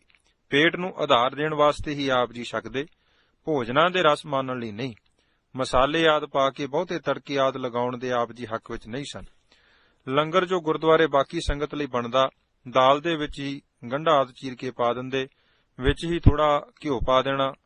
ਮਸਰਾਂ ਦੀ ਦਾਲ ਦਾ ਆਪ ਜੀ ਆਮ ਪ੍ਰਯੋਗ ਕਰਿਆ ਕਰਦੇ ਸਨ ਜਾਂ ਕੇਵਲ ਦਹੀਂ ਨਾਲ ਹੀ ਪ੍ਰਸ਼ਾਦ ਛਕ ਲੈਂਦੇ। ਪਹਿਲੇ ਦਿਨਾਂ ਵਿੱਚ ਜੇ ਕੋਈ ਪ੍ਰੇਮੀ ਦੁੱਧ ਲੈ ਆਵੇ ਤਾਂ ਬਾਹਰੋਂ ਆਏ ਪ੍ਰੇਮੀਆਂ ਨੂੰ ਚਾਹ ਸੌਂਫ ਬਣਾ ਦੇਣੀ। ਜੇਕਰ ਕੋਲ ਦੁੱਧ ਨਾ ਹੋਵੇ ਤਾਂ ਪਾਣੀ ਵਿੱਚ ਸੌਂਫਾ, ਪੱਤੀ ਅਤੇ ਮਿੱਠਾ ਪਾ ਕੇ ਉਬਾਲ ਕੇ ਪੁਣ ਲੈਣਾ ਤੇ ਫਿਰ ਇੱਕ ਪਤੀਲੀ ਵਿੱਚ ਥੋੜਾ ਜਿਹਾ ਘਿਓ ਪਾ ਕੇ ਅੱਗ ਉੱਪਰ ਰੱਖ ਕੇ ਜਿਸ ਤਰ੍ਹਾਂ ਦਾਲ ਨੂੰ ਤੜਕਾ ਲਾਈਦਾ ਹੈ, ਉਸੇ ਤਰ੍ਹਾਂ ਚਾਹ ਜਾਂ ਸੌਂਫ ਦਾ ਪਾਣੀ ਉਸ ਵਿੱਚ ਪਾ ਕੇ ਤੜਕ ਲੈਣਾ ਤੇ ਸੰਗਤ ਨੂੰ ਵਰਤਾ ਦੇਣਾ। ਨਾਲ ਹੀ ਬੇਨਤੀ ਕਰ ਦੇਣੀ ਕਿ ਭਾਈ ਸਾਡੇ ਪਾਸ ਦੁੱਧ ਹੈ ਨਹੀਂ ਸੀ, ਇਸ ਕਰਕੇ ਇਸੇ ਨੂੰ ਹੀ ਪ੍ਰਵਾਨ ਕਰਿਓ, ਕਿਉਂਕਿ ਅਸੀਂ ਕਿਸੇ ਪਾਸੋਂ ਮੰਗਣ ਨਹੀਂ ਜਾਂਦੇ। ਜੋ ਵੀ ਗੁਰੂ ਮਹਾਰਾਜ ਪ੍ਰੇਰਣਾ ਦੇ ਕੇ ਇੱਥੇ ਭੇਜ ਦੇਣ ਉਹ ਹੀ ਵਰਤਾ ਦੇਈਦਾ ਹੈ। ਗੁਰੂ ਡੰਮ ਪ੍ਰਤੀ ਸੋਚ ਅਤੇ ਸ਼ਕਤੀ। ਬਾਬਾ ਜੀ ਨੂੰ ਰਾਮਪੁਰ ਖੇੜੇ ਦੇ ਅਸਥਾਨ ਤੇ ਆਇਆਂ ਨੂੰ ਅਜੇ ਥੋੜਾ ਅਰਸਾ ਹੀ ਹੋਇਆ ਸੀ ਕਿ ਆਪ ਜੀ ਦੇ ਨਗਰ ਦਾ ਵਸਨੀਕ ਇੱਕ ਪ੍ਰੇਮੀ ਬਲਵੰਤ ਸਿੰਘ ਆਪ ਜੀ ਪਾਸ ਆਇਆ। ਸੁਖ ਸਾਂਦ ਸਾਂਝੀ ਕਰਨ ਉਪਰੰਤ ਉਸ ਨੇ ਬੇਨਤੀ ਕੀਤੀ ਕਿ ਭਾਈ ਸਾਹਿਬ ਜੀ, ਤੁਸਾਂ ਤਾਂ ਸੰਗਤਾਂ ਨੂੰ ਗੁਰੂ ਸ਼ਬਦ ਨੂੰ ਗੁਰੂ ਮੰਨਣ ਲਈ ਪ੍ਰੇਰਨਾ ਕਰਨ ਉੱਤੇ ਸਾਰਾ ਜ਼ੋਰ ਲਾਇਆ ਹੋਇਆ ਹੈ ਕਿ ਸਭ ਸਿੱਖਣ ਕੋ ਹੁਕਮ ਹੈ ਗੁਰੂ ਮਾਨਿਓ ਗ੍ਰੰਥ ਅਤੇ ਬਾਣੀ ਗੁਰੂ, ਗੁਰੂ ਹੈ ਬਾਣੀ, ਵਿੱਚ ਬਾਣੀ ਅੰਮ੍ਰਿਤ ਸਾਰੇ। ਤਥਾ ਸਤਿਗੁਰ ਬਚਨ, ਬਚਨ ਹੈ ਸਤਿਗੁਰ ਪਾਦਰ ਮੁਕਤ ਜਨਾਵੇ ਗੋ। ਤੇ ਜੋ ਗੁਰੂ ਉਪਦੇਸ਼ ਹਨ ਉਹ ਸੰਗਤਾਂ ਨੂੰ ਦ੍ਰਿੜ ਕਰਵਾਉਣ ਲਈ ਤੁਸੀਂ ਬੜੀ ਤਨਦੇਹੀ ਨਾਲ ਆਪਣਾ ਯਤਨ ਕਰ ਰਹੇ ਹੋ। ਪਰ ਆਪ ਜੀ ਦੇ ਨਗਰ ਦੇ ਹੀ ਬਹੁਤ ਸਾਰੇ ਲੋਕ ਦੇਹਧਾਰੀ ਗੁਰੂ ਦੇ ਚੇਲੇ ਬਣ ਗਏ ਹਨ। ਪਹਿਲਾਂ ਤਾਂ ਇੱਕ ਦੋ ਘਰ ਹਰੀਜਨਾਂ ਦੇ ਹੀ ਉਹਨਾਂ ਦੇ ਚੇਲੇ ਸਨ, ਫਿਰ 2 ਕੁ ਘਰ ਝੀਵਰਾਂ ਦੇ ਉੱਥੇ ਜਾਣ ਲੱਗ ਪਏ। ਹੁਣ ਉਹਨਾਂ ਝੀਵਰਾਂ ਨੇ ਜੋ ਜ਼ਿਮੀਂਦਾਰਾਂ ਦੇ ਘਰ ਹਰ ਰੋਜ਼ ਪਾਣੀ ਦੇ ਘੜੇ ਛੱਡਣ ਆਉਂਦੇ ਹਨ, ਦੇਹਧਾਰੀ ਗੁਰੂ ਦੀਆਂ ਅਨੇਕਾਂ ਸ਼ਕਤੀਆਂ ਦੱਸ ਕੇ ਉਹਨਾਂ ਜ਼ਿਮੀਂਦਾਰਾਂ ਨੂੰ ਵੀ ਪ੍ਰੇਰ ਲਿਆ ਹੈ। 2 ਕੁ ਪ੍ਰੇਮੀ ਜਿਨ੍ਹਾਂ ਦੇ ਉਸਨੇ ਨਾਮ ਵੀ ਲਏ ਪਰ ਇਸ ਵੇਲੇ ਯਾਦ ਨਹੀਂ ਹਨ, ਸੋ ਉਹ ਤਾਂ ਕੰਨ ਵਿੱਚ ਮੰਤਰ ਵੀ ਲੈ ਆਏ ਹਨ ਅਤੇ ਉਹਨਾਂ ਦੇ ਪੱਕੇ ਚੇਲੇ ਬਣ ਕੇ ਆਪਣੀ ਸੰਗਤ ਵੀ ਲਾਉਣ ਲੱਗ ਪਏ ਹਨ। ਸਾਹਿਬ ਬਲਵੰਤ ਸਿੰਘ ਨੇ ਅਗਾਂਹ ਦੱਸਿਆ ਕਿ ਅਸੀਂ ਉਹਨਾਂ ਨੂੰ ਪੁੱਛਿਆ ਹੈ ਕਿ ਤੁਸੀਂ ਸ੍ਰੀ ਗੁਰੂ ਗ੍ਰੰਥ ਸਾਹਿਬ ਜੀ ਦਾ ਲੜ ਛੱਡ ਕੇ ਉਧਰ ਕਿਉਂ ਗਏ ਹੋ, ਤਾਂ ਅੱਗੋਂ ਉਹ ਕਹਿੰਦੇ ਕਿ ਉੱਥੇ ਵੀ ਉਹ ਬਾਣੀ ਦੀ ਹੀ ਕਥਾ ਕਰਦੇ ਹਨ। ਸਗੋਂ ਸਾਨੂੰ ਤਾਂ ਉੱਥੇ ਜਾ ਕੇ ਪਤਾ ਲੱਗਾ ਹੈ ਕਿ ਬਾਣੀ ਵਿੱਚ ਹੀ ਤਾਂ ਦੇਹਧਾਰੀ ਗੁਰੂ ਧਾਰਨ ਕਰਨ ਲਈ ਲਿਖਿਆ ਹੈ। ਸੋ ਅਸੀਂ ਤਾਂ ਸਹੀ ਰਸਤੇ ਤੇ ਪਏ ਹੀ ਹੁਣ ਹਾਂ। ਸੋ ਜੇਕਰ ਕੋਈ ਯਤਨ ਨਾ ਕੀਤਾ ਤਦ ਉਹਨਾਂ ਸਾਰਾ ਪਿੰਡ ਹੀ ਇਸ ਪਾਸੇ ਵੱਲ ਲਾ ਦੇਣਾ ਹੈ। ਬਾਬਾ ਜੀ ਨੇ ਕਿਹਾ ਕਿ ਤੁਸੀਂ ਸਤਿਗੁਰੂ ਜੀ ਦੇ ਚਰਨਾਂ ਵਿੱਚ ਅਰਦਾਸ ਕਰਿਆ ਕਰੋ ਕਿ ਗੁਰਦੇਵ ਪਾਤਸ਼ਾਹ ਇਹਨਾਂ ਸੱਜਣਾ ਨੂੰ ਸਮਤ ਬਖਸ਼ਣ। ਥੋੜਾ ਸਮਾਂ ਹੋਰ ਬੈਠ ਕੇ ਉਹ ਪ੍ਰੇਮੀ ਚਲਾ ਗਿਆ। ਬਾਬਾ ਜੀ ਦੱਸਿਆ ਕਰਦੇ ਸਨ ਕਿ ਬਲਵੰਤ ਸਿੰਘ ਦੀਆਂ ਗੱਲਾਂ ਸੁਣ ਕੇ ਉਹਨਾਂ ਬੰਦਿਆਂ ਪ੍ਰਤੀ ਤਰਸ ਵੀ ਆਇਆ ਜੋ ਗੁਰੂ ਤੋਂ ਬੇਮੁਖ ਹੋ ਕੇ ਦੇਹਧਾਰੀਆਂ ਮਗਰ ਭੱਜਣ ਲੱਗ ਪਏ ਸਨ। ਨਾਲ ਹੀ ਮਨ ਵਿੱਚ ਵਿਚਾਰ ਆਇਆ ਕਿ ਜੇ ਇਹ ਗੁਰੂ ਡੰਮ ਨਾ ਰੁਕਿਆ ਤਦ ਕਿਸੇ ਸਮੇਂ ਗੁਰਸਿੱਖੀ ਨੂੰ ਢਾਹ ਲਾਏਗਾ। ਦੂਸਰੇ ਅੱਜ ਦੇ ਸੰਸਾਰੀ ਜੀਵ ਆਪ ਕੁਝ ਕਮਾਈ ਕਰਦੇ ਨਹੀਂ ਤੇ ਇਹ ਆਸ ਰੱਖਦੇ ਹਨ ਕਿ ਸਾਡੀ ਕੋਈ ਗਰੰਟੀ ਲੈ ਲਵੇ ਕਿ ਮੈਂ ਤੁਹਾਡਾ ਜ਼ਿੰਮੇਵਾਰ ਹਾਂ। ਸੋ ਇਹ ਦੇਹਧਾਰੀ ਇਹਨਾਂ ਗੁੰਮਰਾਹ ਹੋਏ ਲੋਕਾਂ ਦੀਆਂ ਝੂਠੀਆਂ ਜ਼ਿੰਮੇਵਾਰੀਆਂ ਲੈ ਕੇ ਇਹਨਾਂ ਦਾ ਲੋਕ ਪਰਲੋਕ ਗਵਾ ਰਹੇ ਹਨ ਅਤੇ ਆਪਣੀ ਦੁਕਾਨਦਾਰੀ ਚਲਾਈ ਜਾ ਰਹੇ ਹਨ। ਬਾਬਾ ਜੀ ਨੇ ਦੱਸਿਆ ਕਿ ਇਹ ਫੁਰਨਾ ਵੀ ਬਣਿਆ ਕਿ ਇਸ ਦੇਹਧਾਰੀ ਗੁਰੂ ਡੰਮ ਨੂੰ ਖਤਮ ਕਰਨ ਲਈ ਸ਼ਕਤੀ ਚਾਹੀਦੀ ਹੈ ਜਿਸ ਤੋਂ ਇਹ ਭੈਭੀਤ ਹੋਣਗੇ। ਸੋ ਇਹ ਸੋਚ ਲੈ ਕੇ ਗੁਰੂ ਮਹਾਰਾਜ ਜੀ ਦੇ ਚਰਨਾਂ ਵਿੱਚ ਅਰਦਾਸ ਕਰਨੀ ਆਰੰਭ ਕਰ ਦਿੱਤੀ ਕਿ ਸਤਿਗੁਰੂ ਜੀ ਆਪ ਜੀ ਸਤਿਆ ਬਖਸ਼ੋ, ਸ਼ਕਤੀ ਬਖਸ਼ੋ ਤਾਂ ਜੋ ਇਸ ਗੁਰੂ ਡੰਮ ਨੂੰ ਰੋਕਿਆ ਜਾ ਸਕੇ। 3 ਦਿਨ ਲਗਾਤਾਰ ਅਰਦਾਸ ਕਰਨ ਨਾਲ ਸਤਿਗੁਰੂ ਜੀ ਨੇ ਦਰਸ਼ਨ ਬਖਸ਼ੇ ਤੇ ਕਿਹਾ ਕਿ ਹਰਨਾਮ ਸਿੰਘ, ਅਸੀਂ ਆਪਣੀ ਸਾਰੀ ਸ਼ਕਤੀ ਤੈਨੂੰ ਦੇ ਦਿੱਤੀ ਹੈ, ਜਾ ਜੋ ਤੂੰ ਕਰਨਾ ਚਾਹੇ ਕਰ ਸਕਦਾ ਹੈ। ਆਪ ਜੀ ਦੱਸਿਆ ਕਰਦੇ ਸਨ ਕਿ ਇਹਨਾਂ ਬਚਨਾਂ ਉਪਰੰਤ ਸਾਨੂੰ ਸਰੀਰਕ ਤੌਰ ਤੇ ਵੀ ਇੰਜ ਮਹਿਸੂਸ ਹੋਇਆ ਕਿ ਸਤਿਗੁਰੂ ਜੀ ਨੇ ਸਾਰੀਆਂ ਕਰਾਮਾਤਾਂ ਰਿੱਧੀਆਂ ਸਿੱਧੀਆਂ ਸਾਨੂੰ ਬਖਸ਼ ਦਿੱਤੀਆਂ ਹਨ। ਆਤਮਾ ਇੰਨੀ ਬਲਵਾਨ ਮਹਿਸੂਸ ਕਰੇ ਕਿ ਜਿਸ ਵੀ ਬੰਦੇ ਨੂੰ ਮਾਰਨਾ ਚਾਹਾਂ ਬਸ ਫੁਰਨਾ ਆਉਂਦੇ ਸਾਰੀ ਉਹ ਖਤਮ ਹੋ ਜਾਵੇਗਾ।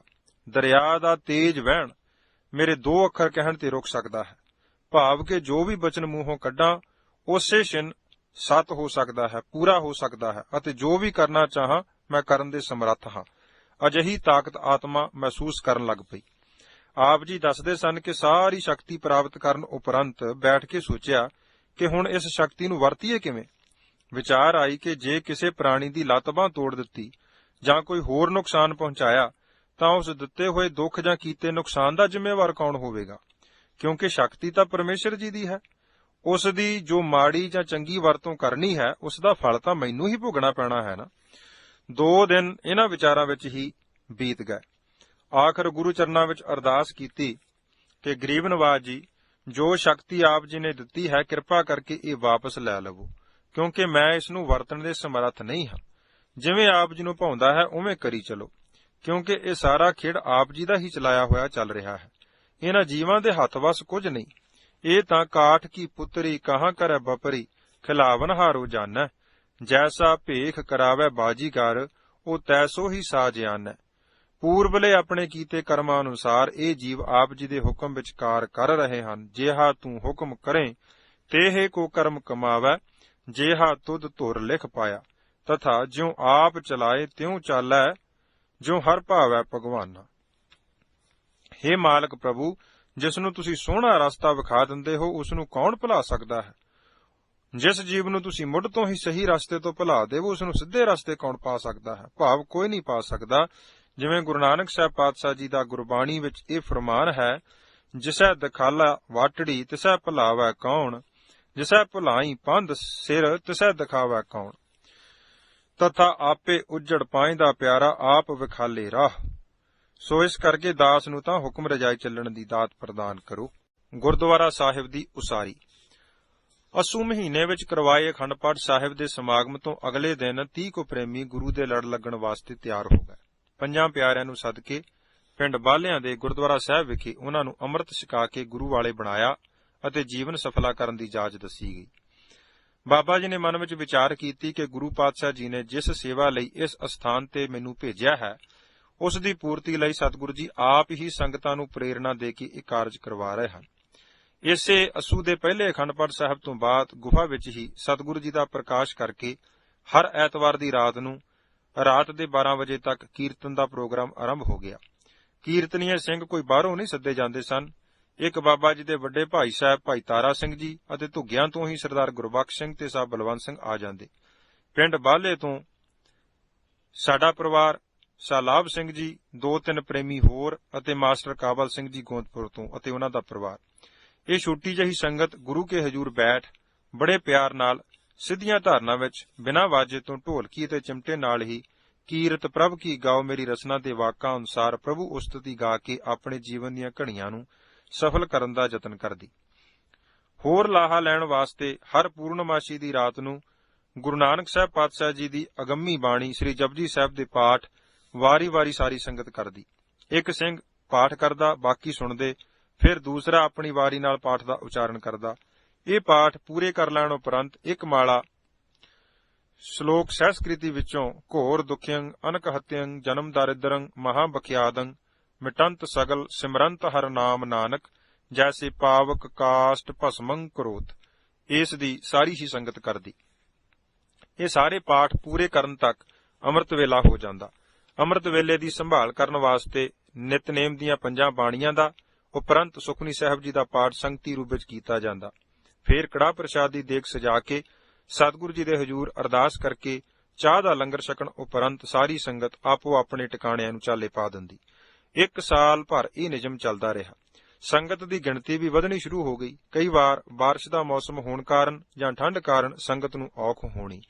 ਇਸ ਮਨੋਰਥ ਦੀ ਪੂਰਤੀ ਲਈ ਅਤੇ ਅਸੰਗਤ ਦਾ ਇਸ ਔਖ ਤੋਂ ਬਚਾਅ ਲਈ ਛਪਰੀ ਅਤੇ ਗੁਫਾ ਤੋਂ ਚੜ੍ਹਦੇ ਪਾਸੇ ਇੱਕ ਵੱਡੀ ਛੰਨ ਸੰਗਤ ਦੀ ਉਦਮ ਨਾਲ ਹੋਂਦ ਵਿੱਚ ਆ ਗਈ। ਹੁਣ ਸ੍ਰੀ ਗੁਰੂ ਗ੍ਰੰਥ ਸਾਹਿਬ ਜੀ ਦਾ ਪ੍ਰਕਾਸ਼ ਇਸ ਛੰਨ ਵਿੱਚ ਹੋਣਾ ਆਰੰਭ ਹੋ ਗਿਆ। ਛੋਟਾ ਦੀਵਾਨ ਜੋ ਹਫ਼ਤਾਵਾਰੀ ਸੀ ਐਤਵਾਰ ਸ਼ਾਮ ਦਾ, ਉਹ ਵੀ ਜਾਰੀ ਰਿਹਾ ਅਤੇ ਪੂਰਨਮਾਸ਼ੀ ਦੀ ਰਾਤ ਨੂੰ ਰੈਣ ਸਬਾਈ ਕੀਰਤਨ ਵੀ ਸੰਗਤ ਦੇ ਉਦਮ ਨਾਲ ਆਰੰਭ ਹੋ ਗਿਆ, ਜਿਸ ਵਿੱਚ ਬਾਹਰੋਂ ਪਿੰਡਾਂ ਦੀ ਕਾਫੀ ਸੰਗਤ ਆ ਹਾਜ਼ਰੀ ਭਰਦੀ। ਕੀਰਤਨ ਦੀ ਸੇਵਾ ਭਾਈ ਸੰਤੋਖ ਸਿੰਘ ਜੀ ਉਸਮਾਨ ਸ਼ਹੀਦ, ਡਾਕਟਰ ਪ੍ਰੀਤਮ ਸਿੰਘ ਜੀ ਰਸੂਲਪੁਰ, ਸਾ ਜਗ ਸਿੰਘ ਅਤੇ ਸਾ ਬਲਜੀਤ ਸਿੰਘ ਜੀ ਦਸੂਹੇ ਵਾਲੇ ਅਤੇ ਹੋਰ ਪ੍ਰੇਮ ਨਾਲ ਜੋ ਪ੍ਰੇਮੀ ਆ ਜਾਇਆ ਕਰਦੇ ਬੜਾ ਹੀ ਆਨੰਦ ਬਣਦਾ। ਸੰਗਤ ਦੀ ਗਿਣਤੀ ਦਿਨੋਂ ਦਿਨ ਵੱਧਦੀ ਗਈ, ਜਿਸ ਕਾਰਨ ਜਲਦੀ ਹੀ ਇਸ ਛੰਨ ਦੇ ਅੱਗੇ ਇੱਕ ਹੋਰ ਛੰਨ ਬਣਾਉਣੀ ਪਈ। ਸੰਗਤ ਵਾਸਤੇ ਲੰਗਰ ਪਕਾਉਣ ਲਈ ਵੀ ਬਾਲੇ ਸ਼ਤੀਰ ਪਾ ਕੇ 6-7 ਖਾਨੇ ਲੰਗਰ ਦੀ ਉਸਾਰੀ ਹੋ ਗਈ। ਸੰਗਤਾਂ ਸੁੱਕੀਆਂ ਰਸਤਾਂ ਲੈ ਆਉਂਦੀਆਂ ਅਤੇ ਆਪਣੇ ਹੱਥੀਂ ਸੇਵਾ ਕਰਕੇ ਲੰਗਰ ਤਿਆਰ ਕਰ ਲੈਂਦੀਆਂ। ਸਾਰੀ ਰਾਤ ਵੀ ਲੰਗਰ ਚੱਲਦਾ ਅਤੇ ਰਹਿਣ ਸਬਾਈ ਦੇ ਭੋਗ ਤੇ ਵੀ ਪ੍ਰਸ਼ਾਦ ਵਰਤਾਉਣ ਉਪਰੰਤ ਸਾਰੀ ਸੰਗਤ ਨੂੰ ਲੰਗਰ ਛਕਾਇਆ ਜਾਂਦਾ। ਹੁਣ ਜ਼ਰੂਰੀ ਹੋ ਗਿਆ ਕਿ ਸੰਗਤ ਦੇ ਬੈਠਣ, ਲੰਗਰ ਛਕਣ ਅਤੇ ਹੋਰ ਵਰਤੋਂ ਲਈ ਥਾਂ ਸਾਫ਼ ਕੀਤੀ ਜਾਵੇ। ਜਗ੍ਹਾ ਉਨੀ ਦੇਰ ਸਾਫ਼ ਨਹੀਂ ਹੋ ਸਕਦੀ ਸੀ ਜਿੰਨਾ ਚਿਰ ਉੱਪਰਲੇ ਦਰਖਤ ਨਾ ਵੱਢੇ ਜਾਂਦੇ, ਪਰ ਇਹਨਾਂ ਬੋੜਾਂ ਪਿੱਪਲਾਂ ਦੇ ਦਰਖਤਾਂ ਪ੍ਰਤੀ ਅਜੇ ਵੀ ਲੋਕਾਂ ਦੇ ਮਨ ਵਿੱਚ ਬਹੁਤ ਭੈ ਸੀ, ਜਿਸ ਨੂੰ ਕੋਈ ਵੀ ਵੱਢਣ ਵਾਸਤੇ ਤਿਆਰ ਨਹੀਂ ਸੀ ਤੇ ਨਾ ਹੀ ਕੋਈ ਵਪਾਰੀ ਖਰੀਦਣ ਨੂੰ ਤਿਆਰ ਹੋਇਆ। ਇੱਕ ਦਿਨ 3 ਵਜੇ ਸ਼ਾਮ ਨੂੰ ਪਿੰਡ ਗੋਂਦਪੁਰ ਤੋਂ ਇੱਕ ਸਿੰਘ, ਜਿਸ ਨੇ ਬਾਬਾ ਜੀ ਪਾਸੋਂ ਹੀ ਅੰਮ੍ਰਿਤ ਛਕਿਆ ਸੀ, ਬੜੇ ਹੌਸਲੇ ਵਾਲਾ ਸੀ, ਆਇਆ। ਬਾਬਾ ਜੀ ਨੇ ਉਸ ਨੂੰ ਆਖਿਆ ਕਿ ਉਜਾਗਰ ਸਿੰਘ ਜਵਾਨ, ਜੇ ਤੂੰ ਸਾਡੇ ਨਾਲ ਥੋੜੀ ਮਦਦ ਕਰਾਵੇਂ ਤਾਂ ਸੰਗਤ ਦੀ ਸਹੂਲਤ ਵਾਸਤੇ ਇਹਨਾਂ ਬੋੜਾਂ ਦੇ ਡਾਲੇ ਵੱਢ ਸੁੱਟੀਏ। ਉਜਾਗਰ ਸਿੰਘ ਇੱਕ ਵਾਰ ਤਾਂ ਡਰਿਆ ਅਤੇ ਬਾਬਾ ਜੀ ਨੂੰ ਕਹਿਣ ਲੱਗਾ ਕਿ ਸਾਡੇ ਪਿੰਡ ਬਾਬਾ ਜੀ 2 ਬੰਦੇ ਜਿਨ੍ਹਾਂ ਨੇ ਇਸ ਜਗ੍ਹਾ ਤੋਂ ਪਿੱਪਲ ਵੱਢਣ ਦਾ ਯਤਨ ਕੀਤਾ ਸੀ, ਇੱਕ ਤਾਂ ਪਿੱਪਲ ਤੋਂ ਡਿੱਗ ਕੇ ਚੂਲਾ ਟੁੱਟ ਜਾਣ ਕਾਰਨ ਮਰ ਗਿਆ, ਦੂਸਰਾ ਦਿਮਾਗੀ ਸੰਤੁਲਨ ਗਵਾ ਬੈਠਾ ਹੈ। ਆਪ ਜੀ ਦਾ ਹੁਕਮ ਮੈਂ ਮੋੜ ਤਾਂ ਨਹੀਂ ਸਕਦਾ, ਪਰ ਮੈਂ ਸਰੀਰ ਕਰਕੇ ਔਖਾ ਨਾ ਹੋ ਜਾਵਾਂ, ਨਾਲੇ ਕਿਤੇ ਲੋਕਾਂ ਵੱਲੋਂ ਹਾਸੋਹੀਣੀ ਹੀ ਨਾ ਹੋਵੇ। ਬਾਬਾ ਜੀ ਨੇ ਉਸ ਨੂੰ ਚੰਗੀ ਤਰ੍ਹਾਂ ਸਮਝਾਇਆ ਕਿ ਹੁਣ ਅੱਗੇ ਵਾਲੀ ਗੱਲ ਨਹੀਂ, ਇੱਥੇ ਹੁਣ ਬਾਣੀ ਪੜ੍ਹ ਹੁੰਦੀ ਹੈ। ਭੈੜੀਆਂ ਰੂਹਾਂ ਜੋ ਸਨ ਉਹ ਤਾਂ ਇੱਥੇ ਭਜਨ ਕਰਨ ਉਪਰੰਤ ਹੀ ਇਸ ਜਗ੍ਹਾ ਨੂੰ ਖਾਲੀ ਕਰ ਗਈਆਂ ਹਨ। ਹੁਣ ਤਾਂ ਐਵੇਂ ਵਹਿਮ ਭਰਮ ਹੀ ਬਾਕੀ ਹਨ। ਜਦੋਂ ਬੋਹੜ ਦੇ ਡਾਲੇ ਵੱਢਣੇ ਹਨ ਤਾਂ ਮੈਂ ਤੇਰੇ ਪਾਸ ਹੀ ਹੋਣਾ ਹੈ। ਸਾਰੀ ਜ਼ਿੰਮੇਵਾਰੀ ਤੂੰ ਮੇਰੇ ਉੱਪਰ ਛੱਡ ਦੇ, ਪਰ ਘਰ ਨਾ ਦੱਸੀ, ਕਿਉਂਕਿ ਜੇ ਘਰ ਵਾਲਿਆਂ ਨੂੰ ਤੂੰ ਦੱਸ ਦਿੱਤਾ ਤਾਂ ਉਹਨਾਂ ਤੈਨੂੰ ਆਉਣ ਨਹੀਂ ਦੇਣਾ। ਬਾਬਾ ਜੀ ਦੇ ਚੰਗੀ ਤਰ੍ਹਾਂ ਤਸੱਲੀ ਦੇਣ ਨਾਲ ਉਜਾਗਰ ਸਿੰਘ, ਜੋ ਅੱਜ-ਕੱਲ੍ਹ ਇੰਗਲੈਂਡ ਵਿੱਚ ਹਨ, ਮੰਨ ਗਏ ਤੇ ਦੂਸਰੇ ਦਿਨ ਪਿੰਡੋਂ ਇੱਕ ਛੋਟੀ ਕੁਹਾੜੀ, ਆਰੀ ਤੇ ਦਾਤ ਲੈ ਕੇ ਦੁਪਹਿਰ ਨੂੰ ਹੀ ਬਾਬਾ ਜੀ ਪਾਸ ਪੁੱਜ ਗਿਆ। ਬਾਬਾ ਜੀ ਨੇ ਇਹਨਾਂ ਨੂੰ ਜਲ ਪਾਣੀ ਛਕਾਇਆ। ਗੁਰੂ ਮਹਾਰਾਜ ਜੀ ਅੱਗੇ ਖਲੋ ਕੇ ਅਰਦਾਸ ਕੀਤੀ ਕਿ ਹੇ ਗਰੀਬ ਨਵਾਜ ਸਤਿਗੁਰੂ ਜੀ, ਸੰਗਤ ਦੀ ਸੇਵਾ ਵਾਸਤੇ ਅਸੀਂ ਇਹ ਕਾਰਜ ਆਰੰਭ ਕਰਨ ਲੱਗੇ ਹਾਂ। ਆਪ ਜੀ ਆਪਣੇ ਸੇਵਕਾਂ ਦੇ ਅੰਗ ਸੰਗ ਸਹਾਈ ਹੋਵੋ ਜੀ। ਅਰਦਾਸ ਕਰਨ ਉਪਰੰਤ ਉਜਾਗਰ ਸਿੰਘ ਬੋਹੜ ਉੱਪਰ ਚੜ ਗਿਆ ਤੇ 2 ਵੱਡੇ ਬੋਹੜ ਦੇ ਡਾਲੇ ਵੱਢ ਸੁੱਟੇ। ਬਸ ਜੋ ਮਨ ਵਿੱਚ ਭਰਮ ਸੀ ਉਹ ਦੂਰ ਹੋ ਗਿਆ। ਹੁਣ ਹੋਰ ਪ੍ਰੇਮੀ ਵੀ ਇਸ ਸੇਵਾ ਵਿੱਚ ਹਿੱਸਾ ਪਾਉਣ ਲਈ ਆ ਜਾਂਦੇ। ਸਹਿਜੇ 4-5 ਬੋਹੜਾਂ ਵੱਢ ਕੇ ਉਹਨਾਂ ਦੇ ਬਾਲੇ, ਸ਼ਤੀਰ ਤੇ ਫੱਟੇ ਬਣਾ ਕੇ ਰੱਖ ਲਏ ਤਾਂ ਜੋ ਕਿਸੇ ਸਮੇਂ ਲੋੜ ਵੇਲੇ ਇਹ ਕੰਮ ਆ ਸਕਣ, ਅਤੇ ਬਾਕੀ ਲੰਗਰ ਵਿੱਚ ਬਾਲਣ ਦੀ ਵਰਤੋਂ ਕੀਤੀ ਗਈ। ਜਿਉਂ-ਜਿਉਂ ਸੰਗਤ ਵੱਧਦੀ ਗਈ, ਸਮਾਗਮਾਂ ਦੀ ਗਿਣਤੀ ਵਿੱਚ ਵੀ ਵਾਧਾ ਹੁੰਦਾ ਗਿਆ। ਹੁਣ ਸਾਰੇ ਹੀ ਗੁਰਪੁਰਬਾਂ ਤੇ ਸ੍ਰੀ ਅਖੰਡ ਪਾਠ ਸਾਹਿਬ ਦੇ ਭੋਗ ਪਾਏ ਜਾਂਦੇ। ਮੱਧ ਵਾਲੇ ਦਿਨ ਅੰਮ੍ਰਿਤ ਸੰਚਾਰ ਹੁੰਦਾ। ਹਰ ਸਮਾਗਮ ਤੇ ਕਾਫੀ ਪ੍ਰੇਮੀ ਅੰਮ੍ਰਿਤ ਦੀ ਦਾਤ ਪ੍ਰਾਪਤ ਕਰਦੇ। ਬਾਬਾ ਜੀ ਸੰਗਤਾਂ ਨੂੰ ਅੰਮ੍ਰਿਤ ਛਕਾਉਣ ਲਈ ਹਰ ਸਮੇਂ ਤਿਆਰ ਰਹਿੰਦੇ, ਭਾਵੇਂ 2 ਪ੍ਰੇਮੀ ਵੀ ਕਿਉਂ ਨਾ ਹੋਣ। ਅਗਲੇ ਹੀ ਦਿਨ 5 ਸਿੰਘਾਂ ਨੂੰ ਉਚੇਚਾ ਸੱਦ ਕੇ ਉਹਨਾਂ ਜਗਿਆਸੂਆਂ ਨੂੰ ਗੁਰੂ ਮਹਾਰਾਜ ਜੀ ਦੇ ਲੜ ਲਾ ਦਿੱਤਾ ਜਾਂਦਾ। ਸੰਗਤ ਦੇ ਇਸ਼ਨਾਨ ਕਰਨ ਵਾਸਤੇ ਜ਼ਰੂਰਤ ਮਹਿਸੂਸ ਹੋਈ ਕਿ ਇਸ਼ਨਾਨ ਲਈ ਹੋਰ ਪ੍ਰਬੰਧ ਕੀਤਾ ਜਾਵੇ, ਕਿਉਂਕਿ ਨਲਕਾ ਇੱਕ ਹੈ, ਸੰਗਤ ਕਾਫੀ ਹੋ ਜਾਂਦੀ ਹੈ। ਇਸ ਲਈ ਕਈ ਵਾਰ ਸੰਗਤਾਂ ਨੂੰ ਲੰਮਾ ਸਮਾਂ ਉਡੀਕ ਕਰਨੀ ਪੈਂਦੀ ਹੈ।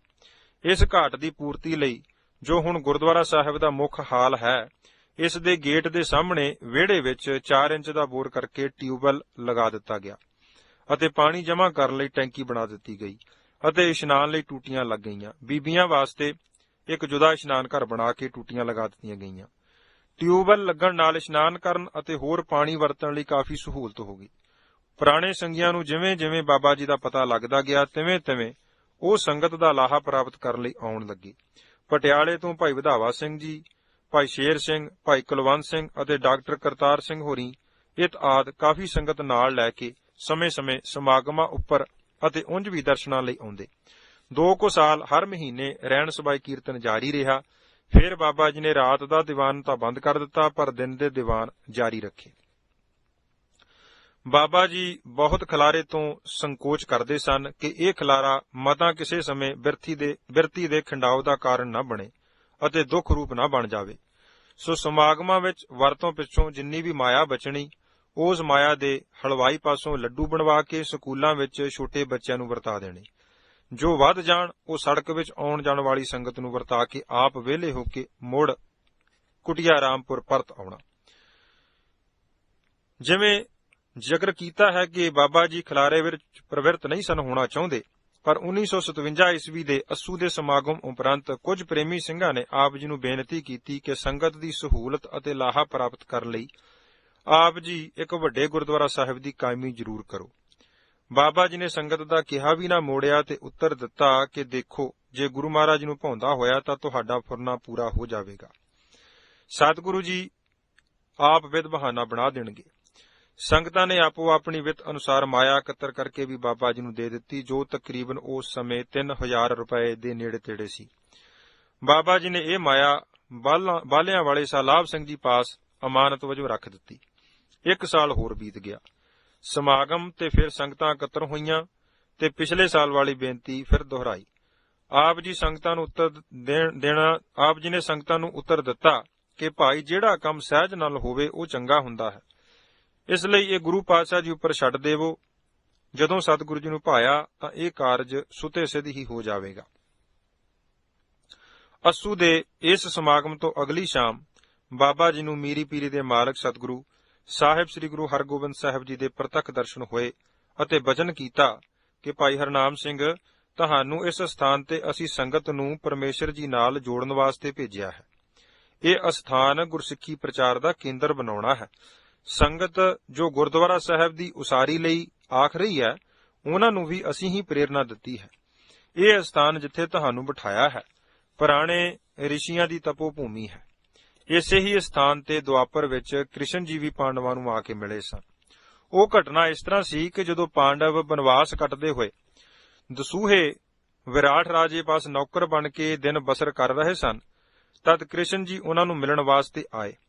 ਵਿਰਾਟ ਰਾਜੇ ਨੇ ਕ੍ਰਿਸ਼ਨ ਜੀ ਨੂੰ ਦੱਸਿਆ ਕਿ ਪਾਂਡਵ ਭਰਾ ਸ਼ਿਕਾਰ ਖੇਡਣ ਗਏ ਹੋਏ ਹਨ। ਕ੍ਰਿਸ਼ਨ ਜੀ ਉਹਨਾਂ ਦਾ ਪਿੱਛਾ ਕਰਦੇ, ਜੋ ਅੱਜ ਗੁਰਦੁਆਰਾ ਰਾਮਪੁਰ ਖੇੜਾ ਸੁਸ਼ੋਭਿਤ ਹੈ, ਇਸ ਅਸਥਾਨ ਤੇ ਆ ਕੇ ਉਹਨਾਂ ਪਾਂਡਵਾਂ ਨੂੰ ਮਿਲੇ ਤੇ ਸਾਰਾ ਹਾਲ ਚਾਲ ਪੁੱਛਿਆ। ਪਾਂਡਵਾਂ ਨੇ ਆਪਣੀ ਸਾਰੀ ਵਿਥਿਆ ਕ੍ਰਿਸ਼ਨ ਜੀ ਨੂੰ ਸੁਣਾਈ ਤੇ ਦੱਸਿਆ ਕਿ ਰਾਜੇ ਵਿਰਾਟ ਦੇ ਰਾਜ ਵਿੱਚ ਸਾਨੂੰ ਕਾਫੀ ਸੌਖ ਰਹੀ ਹੈ ਤੇ ਦਸੂਹੇ ਦੇ ਇਲਾਕੇ ਵਿੱਚ ਖਾਸ ਕਰਕੇ ਸਾਡਾ ਸਮਾਂ ਆਨੰਦਮਈ ਬਤੀਤ ਹੋਇਆ ਹੈ।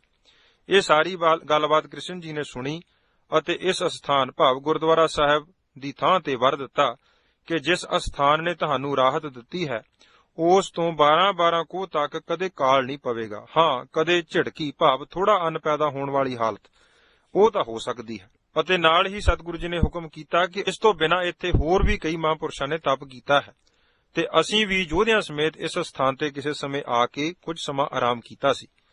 ਇੱਥੇ ਗੁਰਦੁਆਰਾ ਸਾਹਿਬ ਬਣਨਾ ਹੈ ਅਤੇ ਨਾਮ ਸਿਮਰਨ ਗੁਰਬਾਣੀ ਪ੍ਰਚਾਰ ਦੁਆਰਾ ਬੇਅੰਤ ਪ੍ਰਾਣੀਆਂ ਦਾ ਉਧਾਰ ਹੋਣਾ ਹੈ।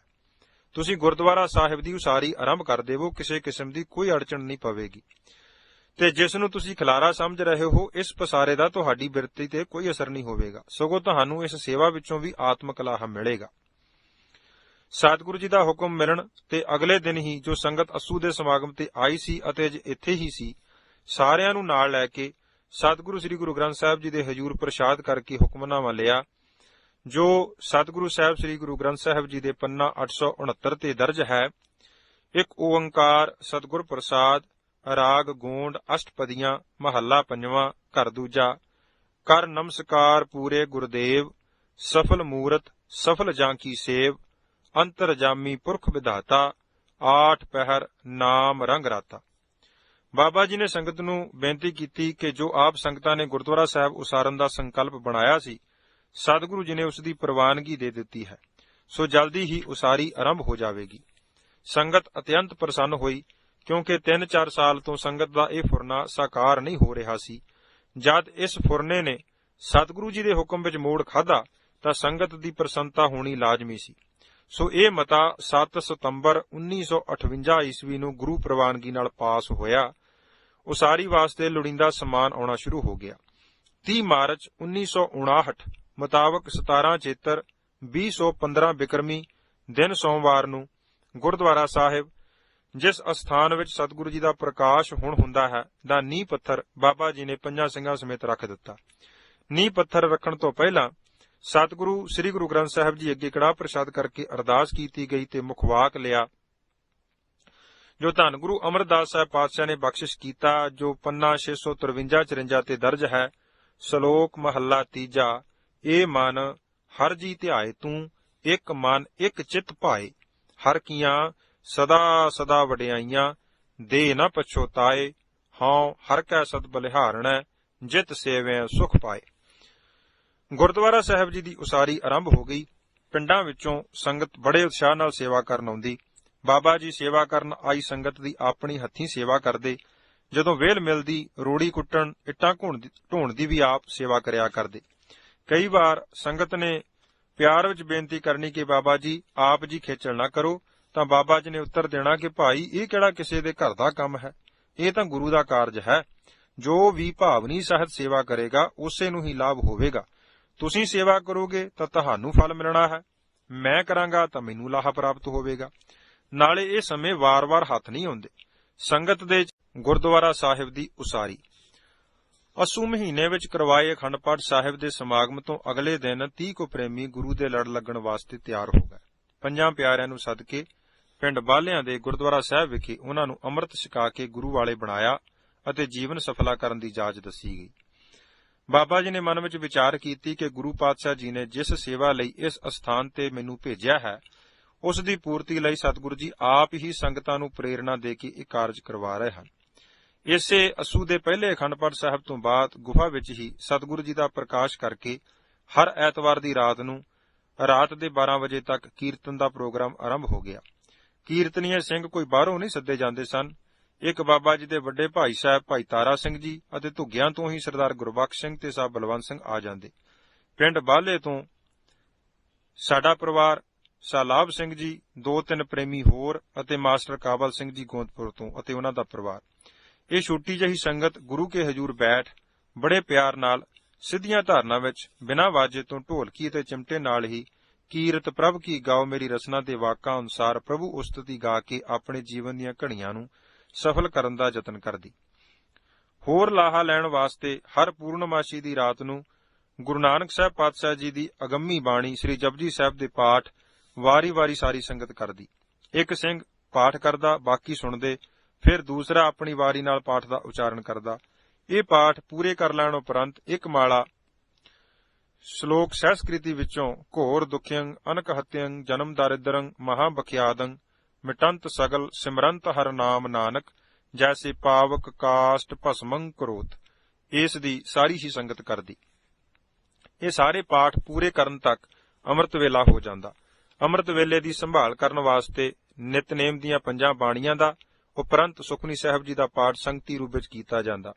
ਫਿਰ ਕੜਾਹ ਪ੍ਰਸ਼ਾਦ ਦੀ ਦੇਗ ਸਜਾ ਕੇ ਸਤਿਗੁਰੂ ਜੀ ਦੇ ਹਜ਼ੂਰ ਅਰਦਾਸ ਕਰਕੇ ਚਾਹ ਦਾ ਲੰਗਰ ਛਕਣ ਉਪਰੰਤ ਸਾਰੀ ਸੰਗਤ ਆਪੋ ਆਪਣੇ ਟਿਕਾਣਿਆਂ ਨੂੰ ਚਾਲੇ ਪਾ ਦਿੰਦੀ। 1 ਸਾਲ ਭਰ ਇਹ ਨਿਯਮ ਚੱਲਦਾ ਰਿਹਾ। ਸੰਗਤ ਦੀ ਗਿਣਤੀ ਵੀ ਵਧਣੀ ਸ਼ੁਰੂ ਹੋ ਗਈ। ਕਈ ਵਾਰ ਬਾਰਿਸ਼ ਦਾ ਮੌਸਮ ਹੋਣ ਕਾਰਨ ਜਾਂ ਠੰਡ ਕਾਰਨ ਸੰਗਤ ਨੂੰ ਔਖ ਹੋਣੀ। ਇਸ ਮਨੋਰਥ ਦੀ ਪੂਰਤੀ ਲਈ ਅਤੇ ਅਸੰਗਤ ਦਾ ਇਸ ਔਖ ਤੋਂ ਬਚਾਅ ਲਈ ਛਪਰੀ ਅਤੇ ਗੁਫਾ ਤੋਂ ਚੜ੍ਹਦੇ ਪਾਸੇ ਇੱਕ ਵੱਡੀ ਛੰਨ ਸੰਗਤ ਦੀ ਉਦਮ ਨਾਲ ਹੋਂਦ ਵਿੱਚ ਆ ਗਈ। ਹੁਣ ਸ੍ਰੀ ਗੁਰੂ ਗ੍ਰੰਥ ਸਾਹਿਬ ਜੀ ਦਾ ਪ੍ਰਕਾਸ਼ ਇਸ ਛੰਨ ਵਿੱਚ ਹੋਣਾ ਆਰੰਭ ਹੋ ਗਿਆ। ਛੋਟਾ ਦੀਵਾਨ ਜੋ ਹਫ਼ਤਾਵਾਰੀ ਸੀ ਐਤਵਾਰ ਸ਼ਾਮ ਦਾ, ਉਹ ਵੀ ਜਾਰੀ ਰਿਹਾ ਅਤੇ ਪੂਰਨਮਾਸ਼ੀ ਦੀ ਰਾਤ ਨੂੰ ਰੈਣ ਸਬਾਈ ਕੀਰਤਨ ਵੀ ਸੰਗਤ ਦੇ ਉਦਮ ਨਾਲ ਆਰੰਭ ਹੋ ਗਿਆ, ਜਿਸ ਵਿੱਚ ਬਾਹਰੋਂ ਪਿੰਡਾਂ ਦੀ ਕਾਫੀ ਸੰਗਤ ਆ ਹਾਜ਼ਰੀ ਭਰਦੀ। ਕੀਰਤਨ ਦੀ ਸੇਵਾ ਭਾਈ ਸੰਤੋਖ ਸਿੰਘ ਜੀ ਉਸਮਾਨ ਸ਼ਹੀਦ, ਡਾਕਟਰ ਪ੍ਰੀਤਮ ਸਿੰਘ ਜੀ ਰਸੂਲਪੁਰ, ਸਾ ਜਗ ਸਿੰਘ ਅਤੇ ਸਾ ਬਲਜੀਤ ਸਿੰਘ ਜੀ ਦਸੂਹੇ ਵਾਲੇ ਅਤੇ ਹੋਰ ਪ੍ਰੇਮ ਨਾਲ ਜੋ ਪ੍ਰੇਮੀ ਆ ਜਾਇਆ ਕਰਦੇ ਬੜਾ ਹੀ ਆਨੰਦ ਬਣਦਾ। ਸੰਗਤ ਦੀ ਗਿਣਤੀ ਦਿਨੋਂ ਦਿਨ ਵੱਧਦੀ ਗਈ, ਜਿਸ ਕਾਰਨ ਜਲਦੀ ਹੀ ਇਸ ਛੰਨ ਦੇ ਅੱਗੇ ਇੱਕ ਹੋਰ ਛੰਨ ਬਣਾਉਣੀ ਪਈ। ਸੰਗਤ ਵਾਸਤੇ ਲੰਗਰ ਪਕਾਉਣ ਲਈ ਵੀ ਬਾਲੇ ਸ਼ਤੀਰ ਪਾ ਕੇ 6-7 ਖਾਨੇ ਲੰਗਰ ਦੀ ਉਸਾਰੀ ਹੋ ਗਈ। ਸੰਗਤਾਂ ਸੁੱਕੀਆਂ ਰਸਤਾਂ ਲੈ ਆਉਂਦੀਆਂ ਅਤੇ ਆਪਣੇ ਹੱਥੀਂ ਸੇਵਾ ਕਰਕੇ ਲੰਗਰ ਤਿਆਰ ਕਰ ਲੈਂਦੀਆਂ। ਸਾਰੀ ਰਾਤ ਵੀ ਲੰਗਰ ਚੱਲਦਾ ਅਤੇ ਰਹਿਣ ਸਬਾਈ ਦੇ ਭੋਗ ਤੇ ਵੀ ਪ੍ਰਸ਼ਾਦ ਵਰਤਾਉਣ ਉਪਰੰਤ ਸਾਰੀ ਸੰਗਤ ਨੂੰ ਲੰਗਰ ਛਕਾਇਆ ਜਾਂਦਾ। ਹੁਣ ਜ਼ਰੂਰੀ ਹੋ ਗਿਆ ਕਿ ਸੰਗਤ ਦੇ ਬੈਠਣ, ਲੰਗਰ ਛਕਣ ਅਤੇ ਹੋਰ ਵਰਤੋਂ ਲਈ ਥਾਂ ਸਾਫ਼ ਕੀਤੀ ਜਾਵੇ। ਜਗ੍ਹਾ ਉਨੀ ਦੇਰ ਸਾਫ਼ ਨਹੀਂ ਹੋ ਸਕਦੀ ਸੀ ਜਿੰਨਾ ਚਿਰ ਉੱਪਰਲੇ ਦਰਖਤ ਨਾ ਵੱਢੇ ਜਾਂਦੇ, ਪਰ ਇਹਨਾਂ ਬੋੜਾਂ ਪਿੱਪਲਾਂ ਦੇ ਦਰਖਤਾਂ ਪ੍ਰਤੀ ਅਜੇ ਵੀ ਲੋਕਾਂ ਦੇ ਮਨ ਵਿੱਚ ਬਹੁਤ ਭੈ ਸੀ, ਜਿਸ ਨੂੰ ਕੋਈ ਵੀ ਵੱਢਣ ਵਾਸਤੇ ਤਿਆਰ ਨਹੀਂ ਸੀ ਤੇ ਨਾ ਹੀ ਕੋਈ ਵਪਾਰੀ ਖਰੀਦਣ ਨੂੰ ਤਿਆਰ ਹੋਇਆ। ਇੱਕ ਦਿਨ 3 ਵਜੇ ਸ਼ਾਮ ਨੂੰ ਪਿੰਡ ਗੋਂਦਪੁਰ ਤੋਂ ਇੱਕ ਸਿੰਘ, ਜਿਸ ਨੇ ਬਾਬਾ ਜੀ ਪਾਸੋਂ ਹੀ ਅੰਮ੍ਰਿਤ ਛਕਿਆ ਸੀ, ਬੜੇ ਹੌਸਲੇ ਵਾਲਾ ਸੀ, ਆਇਆ। ਬਾਬਾ ਜੀ ਨੇ ਉਸ ਨੂੰ ਆਖਿਆ ਕਿ ਉਜਾਗਰ ਸਿੰਘ ਜਵਾਨ, ਜੇ ਤੂੰ ਸਾਡੇ ਨਾਲ ਥੋੜੀ ਮਦਦ ਕਰਾਵੇਂ ਤਾਂ ਸੰਗਤ ਦੀ ਸਹੂਲਤ ਵਾਸਤੇ ਇਹਨਾਂ ਬੋੜਾਂ ਦੇ ਡਾਲੇ ਵੱਢ ਸੁੱਟੀਏ।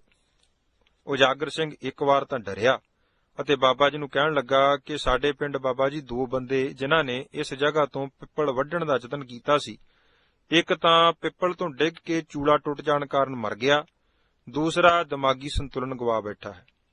ਆਪ ਜੀ ਦਾ ਹੁਕਮ ਮੈਂ ਮੋੜ ਤਾਂ ਨਹੀਂ ਸਕਦਾ, ਪਰ ਮੈਂ ਸਰੀਰ ਕਰਕੇ ਔਖਾ ਨਾ ਹੋ ਜਾਵਾਂ, ਨਾਲੇ ਕਿਤੇ ਲੋਕਾਂ ਵੱਲੋਂ ਹਾਸੋਹੀਣੀ ਹੀ ਨਾ ਹੋਵੇ। ਬਾਬਾ ਜੀ ਨੇ ਉਸ ਨੂੰ ਚੰਗੀ ਤਰ੍ਹਾਂ ਸਮਝਾਇਆ ਕਿ ਹੁਣ ਅੱਗੇ ਵਾਲੀ ਗੱਲ ਨਹੀਂ, ਇੱਥੇ ਹੁਣ ਬਾਣੀ ਪੜ੍ਹ ਹੁੰਦੀ ਹੈ। ਭੈੜੀਆਂ ਰੂਹਾਂ ਜੋ ਸਨ ਉਹ ਤਾਂ ਇੱਥੇ ਭਜਨ ਕਰਨ ਉਪਰੰਤ ਹੀ ਇਸ ਜਗ੍ਹਾ ਨੂੰ ਖਾਲੀ ਕਰ ਗਈਆਂ ਹਨ। ਹੁਣ ਤਾਂ ਐਵੇਂ ਵਹਿਮ ਭਰਮ ਹੀ ਬਾਕੀ ਹਨ। ਜਦੋਂ ਬੋਹੜ ਦੇ ਡਾਲੇ ਵੱਢਣੇ ਹਨ ਤਾਂ ਮੈਂ ਤੇਰੇ ਪਾਸ ਹੀ ਹੋਣਾ ਹੈ, ਸਾਰੀ ਜ਼ਿੰਮੇਵਾਰੀ ਤੂੰ ਮੇਰੇ ਉੱਪਰ ਛੱਡ ਦੇ, ਪਰ ਘਰ ਨਾ ਦੱਸੀ, ਕਿਉਂਕਿ ਜੇ ਘਰ ਵਾਲਿਆਂ ਨੂੰ ਤੂੰ ਦੱਸ ਦਿੱਤਾ ਤਾਂ ਉਹਨਾਂ ਤੈਨੂੰ ਆਉਣ ਨਹੀਂ ਦੇਣਾ। ਬਾਬਾ ਜੀ ਦੇ ਚੰਗੀ ਤਰ੍ਹਾਂ ਤਸੱਲੀ ਦੇਣ ਨਾਲ ਉਜਾਗਰ ਸਿੰਘ, ਜੋ ਅੱਜਕੱਲ ਇੰਗਲੈਂਡ ਵਿੱਚ ਹਨ, ਮੰਨ ਗਏ ਤੇ ਦੂਸਰੇ ਦਿਨ ਪਿੰਡੋਂ ਇੱਕ ਛੋਟੀ ਕੁਹਾੜੀ, ਆਰੀ ਤੇ ਦਾਤ ਲੈ ਕੇ ਦੁਪਹਿਰ ਨੂੰ ਹੀ ਬਾਬਾ ਜੀ ਪਾਸ ਪੁੱਜ ਗਿਆ। ਬਾਬਾ ਜੀ ਨੇ ਇਹਨਾਂ ਨੂੰ ਜਲ ਪਾਣੀ ਛਕਾਇਆ। ਗੁਰੂ ਮਹਾਰਾਜ ਜੀ ਅੱਗੇ ਖਲੋ ਕੇ ਅਰਦਾਸ ਕੀਤੀ ਕਿ ਹੇ ਗਰੀਬ ਨਵਾਜ ਸਤਿਗੁਰੂ ਜੀ, ਸੰਗਤ ਦੀ ਸੇਵਾ ਵਾਸਤੇ ਅਸੀਂ ਇਹ ਕਾਰਜ ਆਰੰਭ ਕਰਨ ਲੱਗੇ ਹਾਂ। ਆਪ ਜੀ ਆਪਣੇ ਸੇਵਕਾਂ ਦੇ ਅੰਗ ਸੰਗ ਸਹਾਈ ਹੋਵੋ ਜੀ। ਅਰਦਾਸ ਕਰਨ ਉਪਰੰਤ ਉਜਾਗਰ ਸਿੰਘ ਬੋੜ ਉੱਪਰ ਚੜ੍ਹ ਗਿਆ ਤੇ 2 ਵੱਡੇ ਬੋੜ ਦੇ ਡਾਲੇ ਵੱਢ ਸੁੱਟੇ। ਬਸ ਜੋ ਮਨ ਵਿੱਚ ਭਰਮ ਸੀ ਉਹ ਦੂਰ ਹੋ ਗਿਆ। ਹੁਣ ਹੋਰ ਪ੍ਰੇਮੀ ਵੀ ਇਸ ਸੇਵਾ ਵਿੱਚ ਹਿੱਸਾ ਪਾਉਣ ਲਈ ਆ ਜਾਂਦੇ। ਸਹਿਜੇ 4-5 ਬੋੜਾਂ ਵੱਢ ਕੇ ਉਹਨਾਂ ਦੇ ਬਾਲੇ, ਸ਼ਤੀਰ ਤੇ ਫੱਟੇ ਬਣਾ ਕੇ ਰੱਖ ਲਏ ਤਾਂ ਜੋ ਕਿਸੇ ਸਮੇਂ ਲੋੜ ਵੇਲੇ ਇਹ ਕੰਮ ਆ ਸਕਣ, ਅਤੇ ਬਾਕੀ ਲੰਗਰ ਵਿੱਚ ਬਾਲਣ ਦੀ ਵਰਤੋਂ ਕੀਤੀ ਗਈ। ਜਿਉਂ-ਜਿਉਂ ਸੰਗਤ ਵੱਧਦੀ ਗਈ, ਸਮਾਗਮਾਂ ਦੀ ਗਿਣਤੀ ਵਿੱਚ ਵੀ ਵਾਧਾ ਹੁੰਦਾ ਗਿਆ। ਹੁਣ ਸਾਰੇ ਹੀ ਗੁਰਪੁਰਬਾਂ ਤੇ ਸ੍ਰੀ ਅਖੰਡ ਪਾਠ ਸਾਹਿਬ ਦੇ ਭੋਗ ਪਾਏ ਜਾਂਦੇ। ਮੱਧ ਵਾਲੇ ਦਿਨ ਅੰਮ੍ਰਿਤ ਸੰਚਾਰ ਹੁੰਦਾ। ਹਰ ਸਮਾਗਮ ਤੇ ਕਾਫੀ ਪ੍ਰੇਮੀ ਅੰਮ੍ਰਿਤ ਦੀ ਦਾਤ ਪ੍ਰਾਪਤ ਕਰਦੇ। ਬਾਬਾ ਜੀ ਸੰਗਤਾਂ ਨੂੰ ਅੰਮ੍ਰਿਤ ਛਕਾਉਣ ਲਈ ਹਰ ਸਮੇਂ ਤਿਆਰ ਰਹਿੰਦੇ, ਭਾਵੇਂ 2 ਪ੍ਰੇਮੀ ਵੀ ਕਿਉਂ ਨਾ ਹੋਣ। ਅਗਲੇ ਹੀ ਦਿਨ 5 ਸਿੰਘਾਂ ਨੂੰ ਉਚੇਚਾ ਸੱਦ ਕੇ ਉਹਨਾਂ ਜਗਿਆਸੂਆਂ ਨੂੰ ਗੁਰੂ ਮਹਾਰਾਜ ਜੀ ਦੇ ਲੜ ਲਾ ਦਿੱਤਾ ਜਾਂਦਾ। ਸੰਗਤ ਦੇ ਇਸ਼ਨਾਨ ਕਰਨ ਵਾਸਤੇ ਜ਼ਰੂਰਤ ਮਹਿਸੂਸ ਹੋਈ ਕਿ ਇਸ਼ਨਾਨ ਲਈ ਹੋਰ ਪ੍ਰਬੰਧ ਕੀਤਾ ਜਾਵੇ, ਕਿਉਂਕਿ ਨਲਕਾ ਇੱਕ ਹੈ, ਸੰਗਤ ਕਾਫੀ ਹੋ ਜਾਂਦੀ ਹੈ। ਇਸ ਲਈ ਕਈ ਵਾਰ ਸੰਗਤਾਂ ਨੂੰ ਲੰਮਾ ਸਮਾਂ ਉਡੀਕ ਕਰਨੀ ਪੈਂਦੀ ਹੈ। ਇਸ ਘਾਟ ਦੀ ਪੂਰਤੀ ਲਈ ਜੋ ਹੁਣ ਗੁਰਦੁਆਰਾ ਸਾਹਿਬ ਦਾ ਮੁੱਖ ਹਾਲ ਹੈ, ਇਸ ਦੇ ਗੇਟ ਦੇ ਸਾਹਮਣੇ ਵਿਹੜੇ ਵਿੱਚ 4 ਇੰਚ ਦਾ ਬੋਰ ਕਰਕੇ ਟਿਊਬਵੈੱਲ ਲਗਾ ਦਿੱਤਾ ਗਿਆ ਅਤੇ ਪਾਣੀ ਜਮ੍ਹਾਂ ਕਰਨ ਲਈ ਟੈਂਕੀ ਬਣਾ ਦਿੱਤੀ ਗਈ ਅਤੇ ਇਸ਼ਨਾਨ ਲਈ ਟੂਟੀਆਂ ਲੱਗ ਗਈਆਂ। ਬੀਬੀਆਂ ਵਾਸਤੇ ਇੱਕ ਜੁਦਾ ਇਸ਼ਨਾਨ ਘਰ ਬਣਾ ਕੇ ਟੂਟੀਆਂ ਲਗਾ ਦਿੱਤੀਆਂ ਗਈਆਂ। ਟਿਊਬਵੈੱਲ ਲੱਗਣ ਨਾਲ ਇਸ਼ਨਾਨ ਕਰਨ ਅਤੇ ਹੋਰ ਪਾਣੀ ਵਰਤਣ ਲਈ ਕਾਫੀ ਸਹੂਲਤ ਹੋ ਗਈ। ਪੁਰਾਣੇ ਸੰਗੀਆਂ ਨੂੰ ਜਿਵੇਂ-ਜਿਵੇਂ ਬਾਬਾ ਜੀ ਦਾ ਪਤਾ ਲੱਗਦਾ ਗਿਆ, ਤਿਵੇਂ-ਤਿਵੇਂ ਉਹ ਸੰਗਤ ਦਾ ਲਾਹਾ ਪ੍ਰਾਪਤ ਕਰਨ ਲਈ ਆਉਣ ਲੱਗੇ। ਪਟਿਆਲੇ ਤੋਂ ਭਾਈ ਵਧਾਵਾ ਸਿੰਘ ਜੀ, ਭਾਈ ਸ਼ੇਰ ਸਿੰਘ, ਭਾਈ ਕੁਲਵੰਤ ਸਿੰਘ ਅਤੇ ਡਾਕਟਰ ਕਰਤਾਰ ਸਿੰਘ ਹੋਰੀ ਇਤ ਆਦਿ ਕਾਫੀ ਸੰਗਤ ਨਾਲ ਲੈ ਕੇ ਸਮੇਂ-ਸਮੇਂ ਸਮਾਗਮਾਂ ਉੱਪਰ ਅਤੇ ਉਂਝ ਵੀ ਦਰਸ਼ਨਾਂ ਲਈ ਆਉਂਦੇ। 2 ਕੁ ਸਾਲ ਹਰ ਮਹੀਨੇ ਰਹਿਣ ਸਬਾਈ ਕੀਰਤਨ ਜਾਰੀ ਰਿਹਾ। ਫਿਰ ਬਾਬਾ ਜੀ ਨੇ ਰਾਤ ਦਾ ਦੀਵਾਨ ਤਾਂ ਬੰਦ ਕਰ ਦਿੱਤਾ, ਪਰ ਦਿਨ ਦੇ ਦੀਵਾਨ ਜਾਰੀ ਰੱਖੇ। ਬਾਬਾ ਜੀ ਬਹੁਤ ਖਿਲਾਰੇ ਤੋਂ ਸੰਕੋਚ ਕਰਦੇ ਸਨ ਕਿ ਇਹ ਖਿਲਾਰਾ ਮਤਾਂ ਕਿਸੇ ਸਮੇਂ ਬਿਰਤੀ ਦੇ ਖਿੰਡਾਓ ਦਾ ਕਾਰਨ ਨਾ ਬਣੇ ਅਤੇ ਦੁੱਖ ਰੂਪ ਨਾ ਬਣ ਜਾਵੇ। ਸੋ ਸਮਾਗਮਾਂ ਵਿੱਚ ਵਰਤੋਂ ਪਿੱਛੋਂ ਜਿੰਨੀ ਵੀ ਮਾਇਆ ਬਚਣੀ, ਉਸ ਮਾਇਆ ਦੇ ਹਲਵਾਈ ਪਾਸੋਂ ਲੱਡੂ ਬਣਵਾ ਕੇ ਸਕੂਲਾਂ ਵਿੱਚ ਛੋਟੇ ਬੱਚਿਆਂ ਨੂੰ ਵਰਤਾ ਦੇਣੇ। ਜੋ ਵੱਧ ਜਾਣ ਉਹ ਸੜਕ ਵਿੱਚ ਆਉਣ ਜਾਣ ਵਾਲੀ ਸੰਗਤ ਨੂੰ ਵਰਤਾ ਕੇ ਆਪ ਵਿਹਲੇ ਹੋ ਕੇ ਮੁੜ ਕੁਟਿਆ ਰਾਮਪੁਰ ਪਰਤ ਆਉਣਾ। ਜਿਵੇਂ ਜ਼ਿਕਰ ਕੀਤਾ ਹੈ ਕਿ ਬਾਬਾ ਜੀ ਖਿਲਾਰੇ ਵਿੱਚ ਪ੍ਰਵਿਰਤ ਨਹੀਂ ਸਨ ਹੋਣਾ ਚਾਹੁੰਦੇ, ਪਰ 1957 ਈਸਵੀ ਦੇ ਅੱਸੂ ਦੇ ਸਮਾਗਮ ਉਪਰੰਤ ਕੁਝ ਪ੍ਰੇਮੀ ਸਿੰਘਾਂ ਨੇ ਆਪ ਜੀ ਨੂੰ ਬੇਨਤੀ ਕੀਤੀ ਕਿ ਸੰਗਤ ਦੀ ਸਹੂਲਤ ਅਤੇ ਲਾਹਾ ਪ੍ਰਾਪਤ ਕਰਨ ਲਈ ਆਪ ਜੀ ਇੱਕ ਵੱਡੇ ਗੁਰਦੁਆਰਾ ਸਾਹਿਬ ਦੀ ਕਾਇਮੀ ਜ਼ਰੂਰ ਕਰੋ। ਬਾਬਾ ਜੀ ਨੇ ਸੰਗਤ ਦਾ ਕਿਹਾ ਵੀ ਨਾ ਮੋੜਿਆ ਤੇ ਉੱਤਰ ਦਿੱਤਾ ਕਿ ਦੇਖੋ, ਜੇ ਗੁਰੂ ਮਹਾਰਾਜ ਨੂੰ ਭਾਉਂਦਾ ਹੋਇਆ ਤਾਂ ਤੁਹਾਡਾ ਫੁਰਨਾ ਪੂਰਾ ਹੋ ਜਾਵੇਗਾ। ਸਤਿਗੁਰੂ ਜੀ ਆਪ ਵਿਦ ਬਹਾਨਾ ਬਣਾ ਦੇਣਗੇ। ਸੰਗਤਾਂ ਨੇ ਆਪੋ ਆਪਣੀ ਵਿੱਤ ਅਨੁਸਾਰ ਮਾਇਆ ਇਕੱਤਰ ਕਰਕੇ ਵੀ ਬਾਬਾ ਜੀ ਨੂੰ ਦੇ ਦਿੱਤੀ, ਜੋ ਤਕਰੀਬਨ ਉਸ ਸਮੇਂ 3000 ਰੁਪਏ ਦੇ ਨੇੜੇ ਤੇੜੇ ਸੀ। ਬਾਬਾ ਜੀ ਨੇ ਇਹ ਮਾਇਆ ਬਾਲਿਆਂ ਵਾਲੇ ਸਾਲਾਬ ਸਿੰਘ ਜੀ ਪਾਸ ਅਮਾਨਤ ਵਜੋਂ ਰੱਖ ਦਿੱਤੀ। 1 ਸਾਲ ਹੋਰ ਬੀਤ ਗਿਆ। ਸਮਾਗਮ ਤੇ ਫਿਰ ਸੰਗਤਾਂ ਇਕੱਤਰ ਹੋਈਆਂ ਤੇ ਪਿਛਲੇ ਸਾਲ ਵਾਲੀ ਬੇਨਤੀ ਫਿਰ ਦੁਹਰਾਈ। ਆਪ ਜੀ ਨੇ ਸੰਗਤਾਂ ਨੂੰ ਉੱਤਰ ਦਿੱਤਾ ਕਿ ਭਾਈ, ਜਿਹੜਾ ਕੰਮ ਸਹਿਜ ਨਾਲ ਹੋਵੇ ਉਹ ਚੰਗਾ ਹੁੰਦਾ ਹੈ। ਇਸ ਲਈ ਇਹ ਗੁਰੂ ਪਾਤਸ਼ਾਹ ਜੀ ਉੱਪਰ ਛੱਡ ਦੇਵੋ। ਜਦੋਂ ਸਤਿਗੁਰੂ ਜੀ ਨੂੰ ਭਾਇਆ ਤਾਂ ਇਹ ਕਾਰਜ ਸੁਤੇ ਸਿੱਧ ਹੀ ਹੋ ਜਾਵੇਗਾ। ਅੱਸੂ ਦੇ ਇਸ ਸਮਾਗਮ ਤੋਂ ਅਗਲੀ ਸ਼ਾਮ ਬਾਬਾ ਜੀ ਨੂੰ ਮੀਰੀ ਪੀਰੀ ਦੇ ਮਾਲਕ ਸਤਿਗੁਰੂ ਸਾਹਿਬ ਸ੍ਰੀ ਗੁਰੂ ਹਰਗੋਬਿੰਦ ਸਾਹਿਬ ਜੀ ਦੇ ਪ੍ਰਤੱਖ ਦਰਸ਼ਨ ਹੋਏ ਅਤੇ ਬਚਨ ਕੀਤਾ ਕਿ ਭਾਈ ਹਰਨਾਮ ਸਿੰਘ, ਤੁਹਾਨੂੰ ਇਸ ਸਥਾਨ ਤੇ ਅਸੀਂ ਸੰਗਤ ਨੂੰ ਪਰਮੇਸ਼ਰ ਜੀ ਨਾਲ ਜੋੜਨ ਵਾਸਤੇ ਭੇਜਿਆ ਹੈ। ਇਹ ਅਸਥਾਨ ਗੁਰਸਿੱਖੀ ਪ੍ਰਚਾਰ ਦਾ ਕੇਂਦਰ ਬਣਾਉਣਾ ਹੈ। ਸੰਗਤ ਜੋ ਗੁਰਦੁਆਰਾ ਸਾਹਿਬ ਦੀ ਉਸਾਰੀ ਲਈ ਆਖ ਰਹੀ ਹੈ, ਉਹਨਾਂ ਨੂੰ ਵੀ ਅਸੀਂ ਹੀ ਪ੍ਰੇਰਨਾ ਦਿੱਤੀ ਹੈ। ਇਹ ਅਸਥਾਨ ਜਿੱਥੇ ਤੁਹਾਨੂੰ ਬਿਠਾਇਆ ਹੈ, ਪੁਰਾਣੇ ਰਿਸ਼ੀਆਂ ਦੀ ਤਪੋ ਭੂਮੀ ਹੈ। ਇਸੇ ਹੀ ਸਥਾਨ ਤੇ ਦੁਆਪਰ ਵਿੱਚ ਕ੍ਰਿਸ਼ਨ ਜੀ ਵੀ ਪਾਂਡਵਾਂ ਨੂੰ ਆ ਕੇ ਮਿਲੇ ਸਨ। ਉਹ ਘਟਨਾ ਇਸ ਤਰ੍ਹਾਂ ਸੀ ਕਿ ਜਦੋਂ ਪਾਂਡਵ ਬਨਵਾਸ ਕੱਟਦੇ ਹੋਏ ਦਸੂਹੇ ਵਿਰਾਟ ਰਾਜੇ ਪਾਸ ਨੌਕਰ ਬਣ ਕੇ ਦਿਨ ਬਸਰ ਕਰ ਰਹੇ ਸਨ, ਤਦ ਕ੍ਰਿਸ਼ਨ ਜੀ ਉਹਨਾਂ ਨੂੰ ਮਿਲਣ ਵਾਸਤੇ ਆਏ। ਵਿਰਾਟ ਰਾਜੇ ਨੇ ਕ੍ਰਿਸ਼ਨ ਜੀ ਨੂੰ ਦੱਸਿਆ ਕਿ ਪਾਂਡਵ ਭਰਾ ਸ਼ਿਕਾਰ ਖੇਡਣ ਗਏ ਹੋਏ ਹਨ। ਕ੍ਰਿਸ਼ਨ ਜੀ ਉਹਨਾਂ ਦਾ ਪਿੱਛਾ ਕਰਦੇ, ਜੋ ਅੱਜ ਗੁਰਦੁਆਰਾ ਰਾਮਪੁਰ ਖੇੜਾ ਸੁਸ਼ੋਭਿਤ ਹੈ, ਇਸ ਅਸਥਾਨ ਤੇ ਆ ਕੇ ਉਹਨਾਂ ਪਾਂਡਵਾਂ ਨੂੰ ਮਿਲੇ ਤੇ ਸਾਰਾ ਹਾਲ ਚਾਲ ਪੁੱਛਿਆ। ਪਾਂਡਵਾਂ ਨੇ ਆਪਣੀ ਸਾਰੀ ਵਿਥਿਆ ਕ੍ਰਿਸ਼ਨ ਜੀ ਨੂੰ ਸੁਣਾਈ ਤੇ ਦੱਸਿਆ ਕਿ ਰਾਜੇ ਵਿਰਾਟ ਦੇ ਰਾਜ ਵਿੱਚ ਸਾਨੂੰ ਕਾਫੀ ਸੌਖ ਰਹੀ ਹੈ ਤੇ ਦਸੂਹੇ ਦੇ ਇਲਾਕੇ ਵਿੱਚ ਖਾਸ ਕਰਕੇ ਸਾਡਾ ਸਮਾਂ ਆਨੰਦਮਈ ਬਤੀਤ ਹੋਇਆ ਹੈ। ਇਹ ਸਾਰੀ ਗੱਲਬਾਤ ਕ੍ਰਿਸ਼ਨ ਜੀ ਨੇ ਸੁਣੀ ਅਤੇ ਇਸ ਅਸਥਾਨ ਭਾਵ ਗੁਰਦੁਆਰਾ ਸਾਹਿਬ ਦੀ ਥਾਂ ਤੇ ਵਰ ਦਿੱਤਾ ਕਿ ਜਿਸ ਅਸਥਾਨ ਨੇ ਤੁਹਾਨੂੰ ਰਾਹਤ ਦਿੱਤੀ ਹੈ, ਉਸ ਤੋਂ 12-12 ਕੋਹ ਤੱਕ ਕਦੇ ਕਾਲ ਨਹੀਂ ਪਵੇਗਾ। ਹਾਂ, ਕਦੇ ਝਿੜਕੀ ਭਾਵ ਥੋੜਾ ਅੰਨ ਪੈਦਾ ਹੋਣ ਵਾਲੀ ਹਾਲਤ ਉਹ ਤਾਂ ਹੋ ਸਕਦੀ ਹੈ। ਅਤੇ ਨਾਲ ਹੀ ਸਤਿਗੁਰੂ ਜੀ ਨੇ ਹੁਕਮ ਕੀਤਾ ਕਿ ਇਸ ਤੋਂ ਬਿਨਾਂ ਇੱਥੇ ਹੋਰ ਵੀ ਕਈ ਮਹਾਂਪੁਰਸ਼ਾਂ ਨੇ ਤਪ ਕੀਤਾ ਹੈ ਤੇ ਅਸੀਂ ਵੀ ਯੋਧਿਆਂ ਸਮੇਤ ਇਸ ਸਥਾਨ ਤੇ ਕਿਸੇ ਸਮੇਂ ਆ ਕੇ ਕੁਝ ਸਮਾਂ ਆਰਾਮ ਕੀਤਾ ਸੀ। ਇੱਥੇ ਗੁਰਦੁਆਰਾ ਸਾਹਿਬ ਬਣਨਾ ਹੈ ਅਤੇ ਨਾਮ ਸਿਮਰਨ ਗੁਰਬਾਣੀ ਪ੍ਰਚਾਰ ਦੁਆਰਾ ਬੇਅੰਤ ਪ੍ਰਾਣੀਆਂ ਦਾ ਉਧਾਰ ਹੋਣਾ ਹੈ। ਤੁਸੀਂ ਗੁਰਦੁਆਰਾ ਸਾਹਿਬ ਦੀ ਉਸਾਰੀ ਆਰੰਭ ਕਰ ਦੇਵੋ, ਕਿਸੇ ਕਿਸਮ ਦੀ ਕੋਈ ਅੜਚਣ ਨਹੀਂ ਪਵੇਗੀ, ਤੇ ਜਿਸ ਨੂੰ ਤੁਸੀਂ ਖਿਲਾਰਾ ਸਮਝ ਰਹੇ ਹੋ, ਇਸ ਪਸਾਰੇ ਦਾ ਤੁਹਾਡੀ ਬਿਰਤੀ ਤੇ ਕੋਈ ਅਸਰ ਨਹੀਂ ਹੋਵੇਗਾ, ਸਗੋਂ ਤੁਹਾਨੂੰ ਇਸ ਸੇਵਾ ਵਿੱਚੋਂ ਵੀ ਆਤਮਿਕ ਲਾਹਾ ਮਿਲੇਗਾ।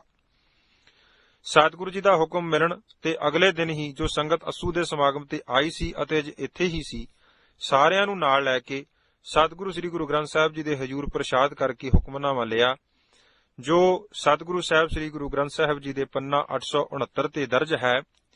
ਇੱਕ ਓੰਕਾਰ ਸਤਿਗੁਰ ਪ੍ਰਸਾਦ, ਰਾਗ ਗੋਂਡ ਅਸ਼ਟਪਦੀਆਂ, ਮਹੱਲਾ ਪੰਜਵਾਂ, ਘਰ ਦੂਜਾ। ਕਰ ਨਮਸਕਾਰ ਪੂਰੇ ਗੁਰਦੇਵ, ਸਫਲ ਮੂਰਤ ਸਫਲ ਜਾਂ ਕੀ ਸੇਵ, ਅੰਤਰਜਾਮੀ ਪੁਰਖ ਵਿਧਾਤਾ, ਆਠ ਪਹਿਰ ਨਾਮ ਰੰਗ ਰਾਤਾ। ਬਾਬਾ ਜੀ ਨੇ ਸੰਗਤ ਨੂੰ ਬੇਨਤੀ ਕੀਤੀ ਕਿ ਜੋ ਆਪ ਸੰਗਤਾਂ ਨੇ ਗੁਰਦੁਆਰਾ ਸਾਹਿਬ ਉਸਾਰਨ ਦਾ ਸੰਕਲਪ ਬਣਾਇਆ ਸੀ, ਸਤਿਗੁਰੂ ਜੀ ਨੇ ਉਸ ਦੀ ਪ੍ਰਵਾਨਗੀ ਦੇ ਦਿੱਤੀ ਹੈ, ਸੋ ਜਲਦੀ ਹੀ ਉਸਾਰੀ ਆਰੰਭ ਹੋ ਜਾਵੇਗੀ। ਸੰਗਤ ਅਤਿਅੰਤ ਪ੍ਰਸੰਨ ਹੋਈ, ਕਿਉਂਕਿ 3-4 ਸਾਲ ਤੋਂ ਸੰਗਤ ਦਾ ਇਹ ਫੁਰਨਾ ਸਾਕਾਰ ਨਹੀਂ ਹੋ ਰਿਹਾ ਸੀ। ਜਦ ਇਸ ਫੁਰਨੇ ਨੇ ਸਤਿਗੁਰੂ ਜੀ ਦੇ ਹੁਕਮ ਵਿੱਚ ਮੋੜ ਖਾਧਾ ਤਾਂ ਸੰਗਤ ਦੀ ਪ੍ਰਸੰਨਤਾ ਹੋਣੀ ਲਾਜ਼ਮੀ ਸੀ। ਸੋ ਇਹ ਮਤਾ 7 ਸਤੰਬਰ 1958 ਈਸਵੀ ਨੂੰ ਗੁਰੂ ਪ੍ਰਵਾਨਗੀ ਨਾਲ ਪਾਸ ਹੋਇਆ। ਉਸਾਰੀ ਵਾਸਤੇ ਲੋੜੀਂਦਾ ਸਮਾਨ ਆਉਣਾ ਸ਼ੁਰੂ ਹੋ ਗਿਆ। 30 ਮਾਰਚ 1959 ਮੁਤਾਬਕ 17 ਚੇਤਰ 2015 ਬਿਕਰਮੀ ਦਿਨ ਸੋਮਵਾਰ ਨੂੰ ਗੁਰਦੁਆਰਾ ਸਾਹਿਬ, ਜਿਸ ਅਸਥਾਨ ਵਿੱਚ ਸਤਿਗੁਰੂ ਜੀ ਦਾ ਪ੍ਰਕਾਸ਼ ਹੁਣ ਹੁੰਦਾ ਹੈ, ਦਾ ਨੀਂਹ ਪੱਥਰ ਬਾਬਾ ਜੀ ਨੇ 5 ਸਿੰਘਾਂ ਸਮੇਤ ਰੱਖ ਦਿੱਤਾ।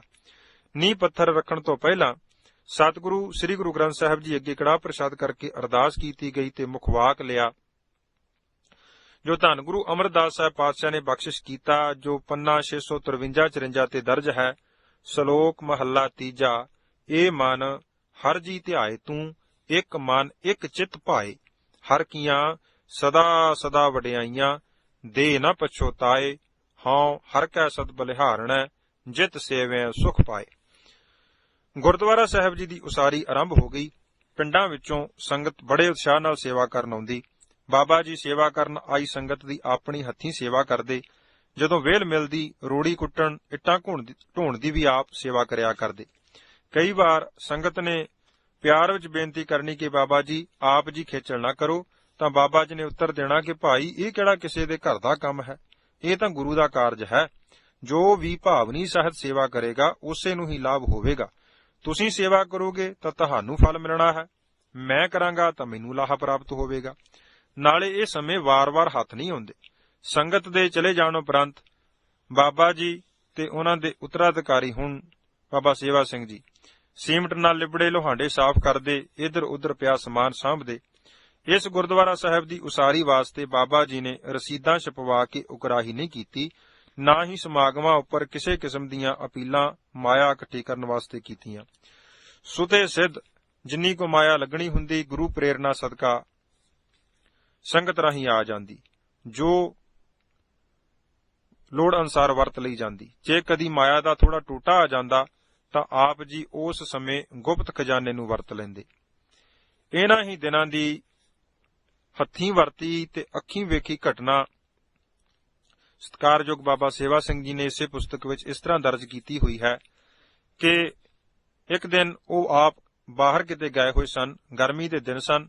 ਸ਼ਾਮ 4 ਵਜੇ ਜਦ ਬਾਬਾ ਸੇਵਾ ਸਿੰਘ ਜੀ ਸਤਿਕਾਰਯੋਗ ਬਾਬਾ ਜੀ ਪਾਸ ਪੁੱਜੇ ਤਾਂ ਆਪ ਜੀ ਨੇ ਸ਼ੱਕਰ ਦਾ ਸ਼ਰਬਤ ਬਣਾ ਕੇ ਪਿਲਾਇਆ ਤੇ ਕੋਲ ਬਿਠਾ ਕੇ ਕਹਿਣ ਲੱਗੇ, ਸੇਵਾ ਸਿੰਘ ਗੜ੍ਹਦੀ ਵਾਲੇ ਤੋਂ ਸਾਧੂ ਸਿੰਘ, ਜਿਸ ਪਾਸ ਸੀਮਟ ਦੀ ਏਜੰਸੀ ਹੈ, ਉਹ ਸਵੇਰੇ ਇੱਥੇ ਆਇਆ ਸੀ ਤੇ ਕਹਿੰਦਾ ਸੀ ਕਿ ਮੇਰੇ 2 ਟਰੱਕ ਸੀਮਟ ਦੇ ਆ ਰਹੇ ਹਨ। ਤੁਸੀਂ ਤੀਜੇ ਚੌਥੇ ਦਿਨ ਥੋੜਾ ਥੋੜਾ ਸੀਮਟ ਖੜਦੇ ਹੋ। ਜੇ ਆਖੋ ਤਾਂ ਮੈਂ ਸਿੱਧਾ ਇੱਕ ਟਰੱਕ ਤੁਹਾਡੇ ਇੱਥੇ ਗੁਰਦੁਆਰਾ ਸਾਹਿਬ ਪਹੁੰਚਾ ਦਿੰਦਾ ਹਾਂ, ਨਾਲੇ ਮਹਿਸੂਲ ਬਚ ਜਾਵੇਗਾ। ਅਸੀਂ ਉਸ ਨੂੰ ਕਿਹਾ ਸੀ ਕਿ ਸ਼ਾਮ ਨੂੰ ਤੁਹਾਨੂੰ ਦੱਸਾਂਗੇ। ਥੋੜੀ ਦੇਰ ਬਾਅਦ ਬਾਬਾ ਜੀ ਆਪ ਕਹਿਣ ਲੱਗੇ ਕਿ ਜਵਾਨ, ਜੇ ਇਕੱਠਾ ਸੀਮਟ ਆ ਜਾਵੇ ਤਾਂ ਚੰਗਾ ਹੀ ਹੈ। ਤੀਜੇ ਚੌਥੇ ਦਿਨ ਕਿਸੇ ਦਾ ਗੱਡਾ ਮੰਗਣਾ ਪੈਂਦਾ ਹੈ, ਇਸ ਤਰ੍ਹਾਂ ਅਗਲੇ ਦੇ ਕੰਮ ਦਾ ਵੀ ਹਰਜ ਹੁੰਦਾ ਹੈ। ਤੇ ਆਖਣ ਲੱਗੇ ਕਿ ਜਵਾਨ, ਭਲਾ 200 ਬੋਰੀ ਦੇ ਕਿੰਨੇ ਪੈਸੇ ਬਣਦੇ ਹਨ? ਉਸ ਵੇਲੇ ਸੀਮਟ ਦੀ ਬੋਰੀ ਦੀ ਕੀਮਤ 6.25 ਰੁਪਏ ਸੀ। ਸੋ ਹਿਸਾਬ ਲਾ ਕੇ ਬਾਬਾ ਜੀ ਨੂੰ ਦੱਸਿਆ ਕਿ ਬਾਬਾ ਜੀ 1250 ਰੁਪਏ ਦੇ ਕਰੀਬਨ ਬਣਦੇ ਹਨ। ਆਪ ਜੀ ਨੇ ਆਪਣੇ ਮੰਜੇ ਦੀ ਦਰੀ ਹੇਠੋਂ ਇੱਕ ਕੱਪੜੇ ਦਾ ਬਟੂਆ ਕੱਢਿਆ ਅਤੇ ਬਾਬਾ ਸੇਵਾ ਸਿੰਘ ਜੀ ਨੂੰ ਫੜਾ ਕੇ ਕਹਿਣ ਲੱਗੇ ਕਿ ਦੇਖੋ ਕਿੰਨੇ ਕੁ ਪੈਸੇ ਇਸ ਵਿੱਚ ਹਨ। ਉਹਨਾਂ ਬਟੂਏ ਵਿੱਚੋਂ ਪੈਸੇ ਕੱਢ ਕੇ ਗਿਣੇ ਤਕਰੀਬਨ 200 ਤੋਂ ਕੁਝ ਹੀ ਉੱਪਰ ਸਨ। ਜਿੰਨੇ ਪੈਸੇ ਸਨ ਬਾਬਾ ਜੀ ਨੂੰ ਦੱਸ ਦਿੱਤੇ। 1 ਮਿੰਟ ਦੇ ਕਰੀਬਨ ਉਹ ਚੁੱਪ ਰਹੇ। ਫਿਰ ਕਹਿਣ ਲੱਗੇ ਕਿ ਜਾਓ, ਪਿਛਲੀ ਛੰਨ ਵਿੱਚ ਜਿੱਥੇ ਸ੍ਰੀ ਗੁਰੂ ਗ੍ਰੰਥ ਸਾਹਿਬ ਜੀ ਦਾ ਪ੍ਰਕਾਸ਼ ਹੈ ਉੱਥੇ ਜਾਓ। ਮਹਾਰਾਜ ਜੀ ਦੀ ਤਾਬਿਆ ਬੈਠਣ ਤੋਂ ਪਹਿਲਾਂ ਜਿਸ ਬੋਰੀ ਉੱਪਰ ਪੈਰ ਸਾਫ਼ ਕਰੀਦੇ ਹਨ, ਉਸ ਬੋਰੀ ਵਿੱਚ ਜੇ ਮਾਇਆ ਹੋਈ ਤਾਂ ਕੱਢ ਲਿਆਉਣੀ। ਬਾਬਾ ਸੇਵਾ ਸਿੰਘ ਜੀ ਉੱਠ ਕੇ ਜਾਣ ਲੱਗੇ ਤਾਂ ਬਾਬਾ ਜੀ ਨੇ ਹਦਾਇਤ ਕੀਤੀ ਕਿ ਜਿੰਨੀ ਮਾਇਆ ਘਟਦੀ ਹੈ ਉਨੀ ਹੀ ਲਿਆਉਣੀ ਹੈ। ਸੋ ਉਹਨਾਂ 7 ਬਚਨ ਕਿਹਾ ਤੇ ਚਲੇ ਗਏ। ਸਤਿਗੁਰੂ ਜੀ ਨੂੰ ਨਮਸਕਾਰ ਕਰਕੇ ਜਿਸ ਥਾਂ ਤੇ ਬਾਬਾ ਜੀ ਨੇ ਹੁਕਮ ਕੀਤਾ ਸੀ ਉਸ ਬੋਰੀ ਵਿੱਚ ਹੱਥ ਪਾ ਕੇ ਵੇਖਿਆ ਤਾਂ ਉੱਥੇ 100 ਰੁਪਏ ਦੇ ਕਾਫੀ ਨੋਟ ਸਨ। ਮਨ ਵਿੱਚ ਬੜੀ ਖੁਸ਼ੀ ਹੋਈ। ਸੋ 1100 ਰੁਪਏ ਕੱਢ ਲਏ ਤੇ ਅਜੇ ਕਾਫੀ ਸਾਰੇ ਨੋਟ ਬੋਰੀ ਵਿੱਚ ਹੋਰ ਸਨ। ਬਾਬਾ ਜੀ ਨੂੰ ਲਿਆ ਕੇ ਉਹ 1100 ਰੁਪਏ ਸੌਂਪ ਦਿੱਤੇ ਤੇ ਆਖਿਆ ਕਿ ਅਜੇ ਕਾਫੀ ਮਾਇਆ ਹੋਰ ਵੀ ਬੋਰੀ ਵਿੱਚ ਪਈ ਹੋਈ ਹੈ। ਆਪ ਜੀ ਨੇ ਆਖਿਆ ਕਿ ਇਹ ਗੁਪਤ ਖਜ਼ਾਨਾ ਹੈ, ਇਸ ਨੂੰ ਛੇੜਨਾ ਨਹੀਂ, ਵੇਲੇ ਕਵੇਲੇ ਵਾਸਤੇ ਰੱਖਿਆ ਹੋਇਆ ਹੈ। ਬਾਬਾ ਜੀ ਨੇ 200 ਬੋਰੀ ਸੀਮਿੰਟ ਦੇ ਪੈਸੇ ਬਾਬਾ ਸੇਵਾ ਸਿੰਘ ਨੂੰ ਦੇ ਕੇ ਹੁਕਮ ਕੀਤਾ ਕਿ ਜਾਓ, ਇਹ ਪੈਸੇ ਸਾਧੂ ਸਿੰਘ ਨੂੰ ਦਿਆ ਤੇ ਕਹਿ ਦੇਣਾ ਕਿ ਸੀਮਿੰਟ ਦਾ ਟਰੱਕ ਸਿੱਧਾ ਗੁਰਦੁਆਰਾ ਸਾਹਿਬ ਪਹੁੰਚਾ ਦੇਵੇ। ਆਪ ਜੀ ਦਾ ਹੁਕਮ ਮੰਨ ਕੇ ਗੜਦੀਵਾਲ ਸਾਧੂ ਸਿੰਘ ਦੇ ਘਰ ਸੀਮਿੰਟ ਦੇ ਪੈਸੇ ਦੇ ਦਿੱਤੇ ਗਏ। ਵਾਪਸ ਆ ਕੇ ਬਾਬਾ ਜੀ ਨੇ ਅਤੇ ਬਾਬਾ ਸੇਵਾ ਸਿੰਘ ਜੀ ਨੇ ਰਹਿਰਾ ਸਾਹਿਬ ਦਾ ਪਾਠ ਕੀਤਾ।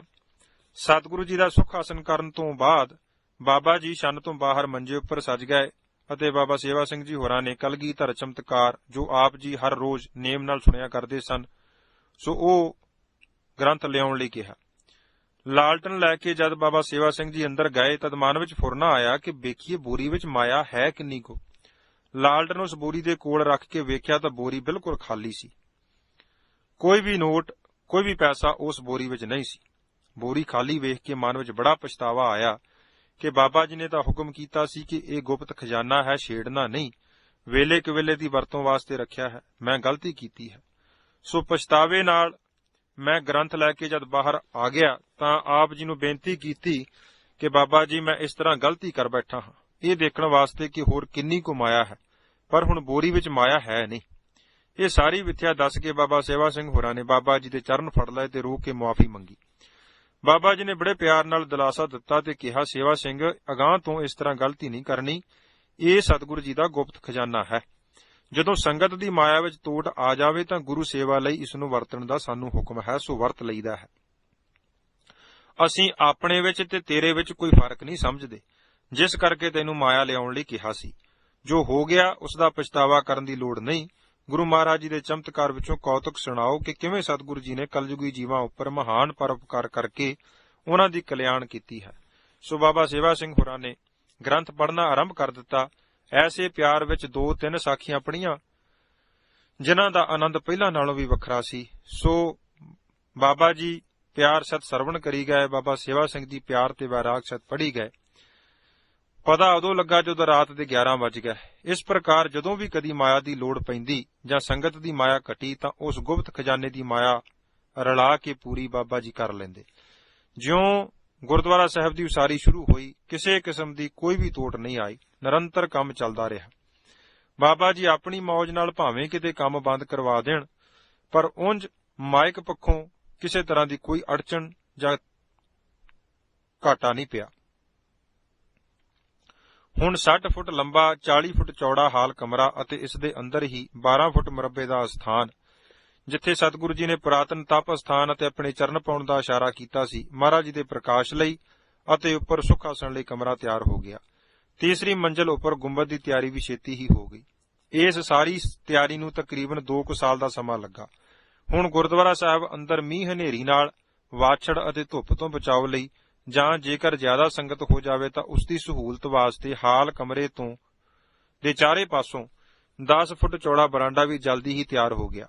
ਗੁਰਦੁਆਰਾ ਸਾਹਿਬ ਦੀ ਸੰਪੂਰਨਤਾ ਦੇ ਨਾਲ ਹੀ ਸੰਗਤ ਦੀ ਰਿਹਾਇਸ਼ ਵਾਸਤੇ 15 ਬਾਈ 20 ਫੁੱਟ ਦੇ 8 ਕੁ ਕਮਰੇ ਤਿਆਰ ਕਰਨ ਦੀ ਯੋਜਨਾ ਬਣਾਈ ਗਈ, ਜੋ ਥੋੜੇ ਸਮੇਂ ਵਿੱਚ ਹੀ ਗੁਰੂ ਕਿਰਪਾ ਨਾਲ ਮੁਕੰਮਲ ਹੋ ਗਈ। ਗੁਰਦੁਆਰਾ ਸਾਹਿਬ ਦੀ ਤਿਆਰੀ ਹੋ ਜਾਣ ਉਪਰੰਤ ਬਾਬਾ ਜੀ ਨੇ ਸਰਬ ਸੰਗਤ ਨੂੰ ਸੱਦਾ ਪੱਤਰ ਭੇਜ ਕੇ ਸਤਿਗੁਰੂ ਜੀ ਦਾ ਧੰਨਵਾਦ ਕਰਨ ਵਾਸਤੇ ਸ੍ਰੀ ਅਖੰਡ ਪਾਠ ਸਾਹਿਬ ਰਖਵਾਇਆ। ਆਪ ਜੀ ਨੇ ਗੁਰੂ ਚਰਨਾਂ ਵਿੱਚ ਅਰਦਾਸ ਕੀਤੀ ਕਿ हे ਸਤਿਗੁਰੂ ਜੀ, ਆਪ ਜੀ ਨੇ ਮਿਹਰ ਬਖਸ਼ਿਸ਼ ਕਰਕੇ ਰਹਿਮਤ ਕੀਤੀ ਹੈ, ਜਿਸ ਕਾ ਕਾਰਜ ਤਿਨਹੀ ਕੀਆ, ਮਾਨਸ ਕਿਆ ਵਿਚਾਰਾ ਰਾਮ ਦੇ ਮਹਾਵਾਕ ਅਨੁਸਾਰ। ਆਪ ਵਿੱਚ ਹੋ ਕੇ ਸਾਰਾ ਕਾਰਜ ਨਿਰਵਿਘਨਤਾ ਸਹਿਤ ਸੰਪੂਰਨ ਕਰਵਾਇਆ ਹੈ। ਇਸ ਸੰਪੂਰਨਤਾ ਲਈ ਆਪ ਜੀ ਦਾ ਸਰਬ ਸੰਗਤਾਂ ਵੱਲੋਂ ਕੋਟਾਨ ਕੋਟ ਧੰਨਵਾਦ ਹੈ ਜੀ। ਅਗਾਂਹ ਇਸ ਅਸਥਾਨ ਤੋਂ ਜੋ ਗੁਰਸਿੱਖੀ ਪ੍ਰਚਾਰ ਦੀ ਸੇਵਾ ਆਪ ਜੀ ਨੇ ਲੈਣੀ ਹੈ, ਉਸ ਨੂੰ ਵੀ ਆਪ ਜੀ ਨੇ ਆਪਣੇ ਆਸ਼ੇ ਅਨੁਸਾਰ ਲੈ ਲੈਣਾ, ਕਿਉਂਕਿ ਗੁਰ ਅਸਥਾਨ ਬਣੇ ਤਦ ਹੀ ਸਫਲ ਹਨ ਅਤੇ ਸ਼ੋਭਾ ਪਾਉਂਦੇ ਹਨ ਜੇ ਇਹਨਾਂ ਅਸਥਾਨਾਂ ਵਿੱਚੋਂ ਸੰਗਤ ਆਪ ਜੀ ਦੇ ਉਪਦੇਸ਼ ਨੂੰ ਗ੍ਰਹਿਣ ਕਰਕੇ ਆਪਣੇ ਜੀਵਨ ਨੂੰ ਉੱਚਾ ਸੁੱਚਾ ਬਣਾ ਕੇ ਆਪਣੇ ਲੋਕ ਸੁਖੀਏ ਪਰਲੋਕ ਸੁਹੇਲੇ ਕਰ ਸਕੇ। ਆਪ ਜੀ ਨੇ ਇਸ ਮੰਤਵ ਲਈ ਵੀ ਆਪਣੀ ਅਗਵਾਈ ਬਖਸ਼ਿਸ਼ ਕਰਨੀ ਤੇ ਆਪਣਾ ਇਹ ਪ੍ਰਯੋਜਨ, ਇਹ ਮੰਤਵ ਵੀ ਆਪ ਹੀ ਪੂਰਾ ਕਰਵਾ ਲੈਣਾ।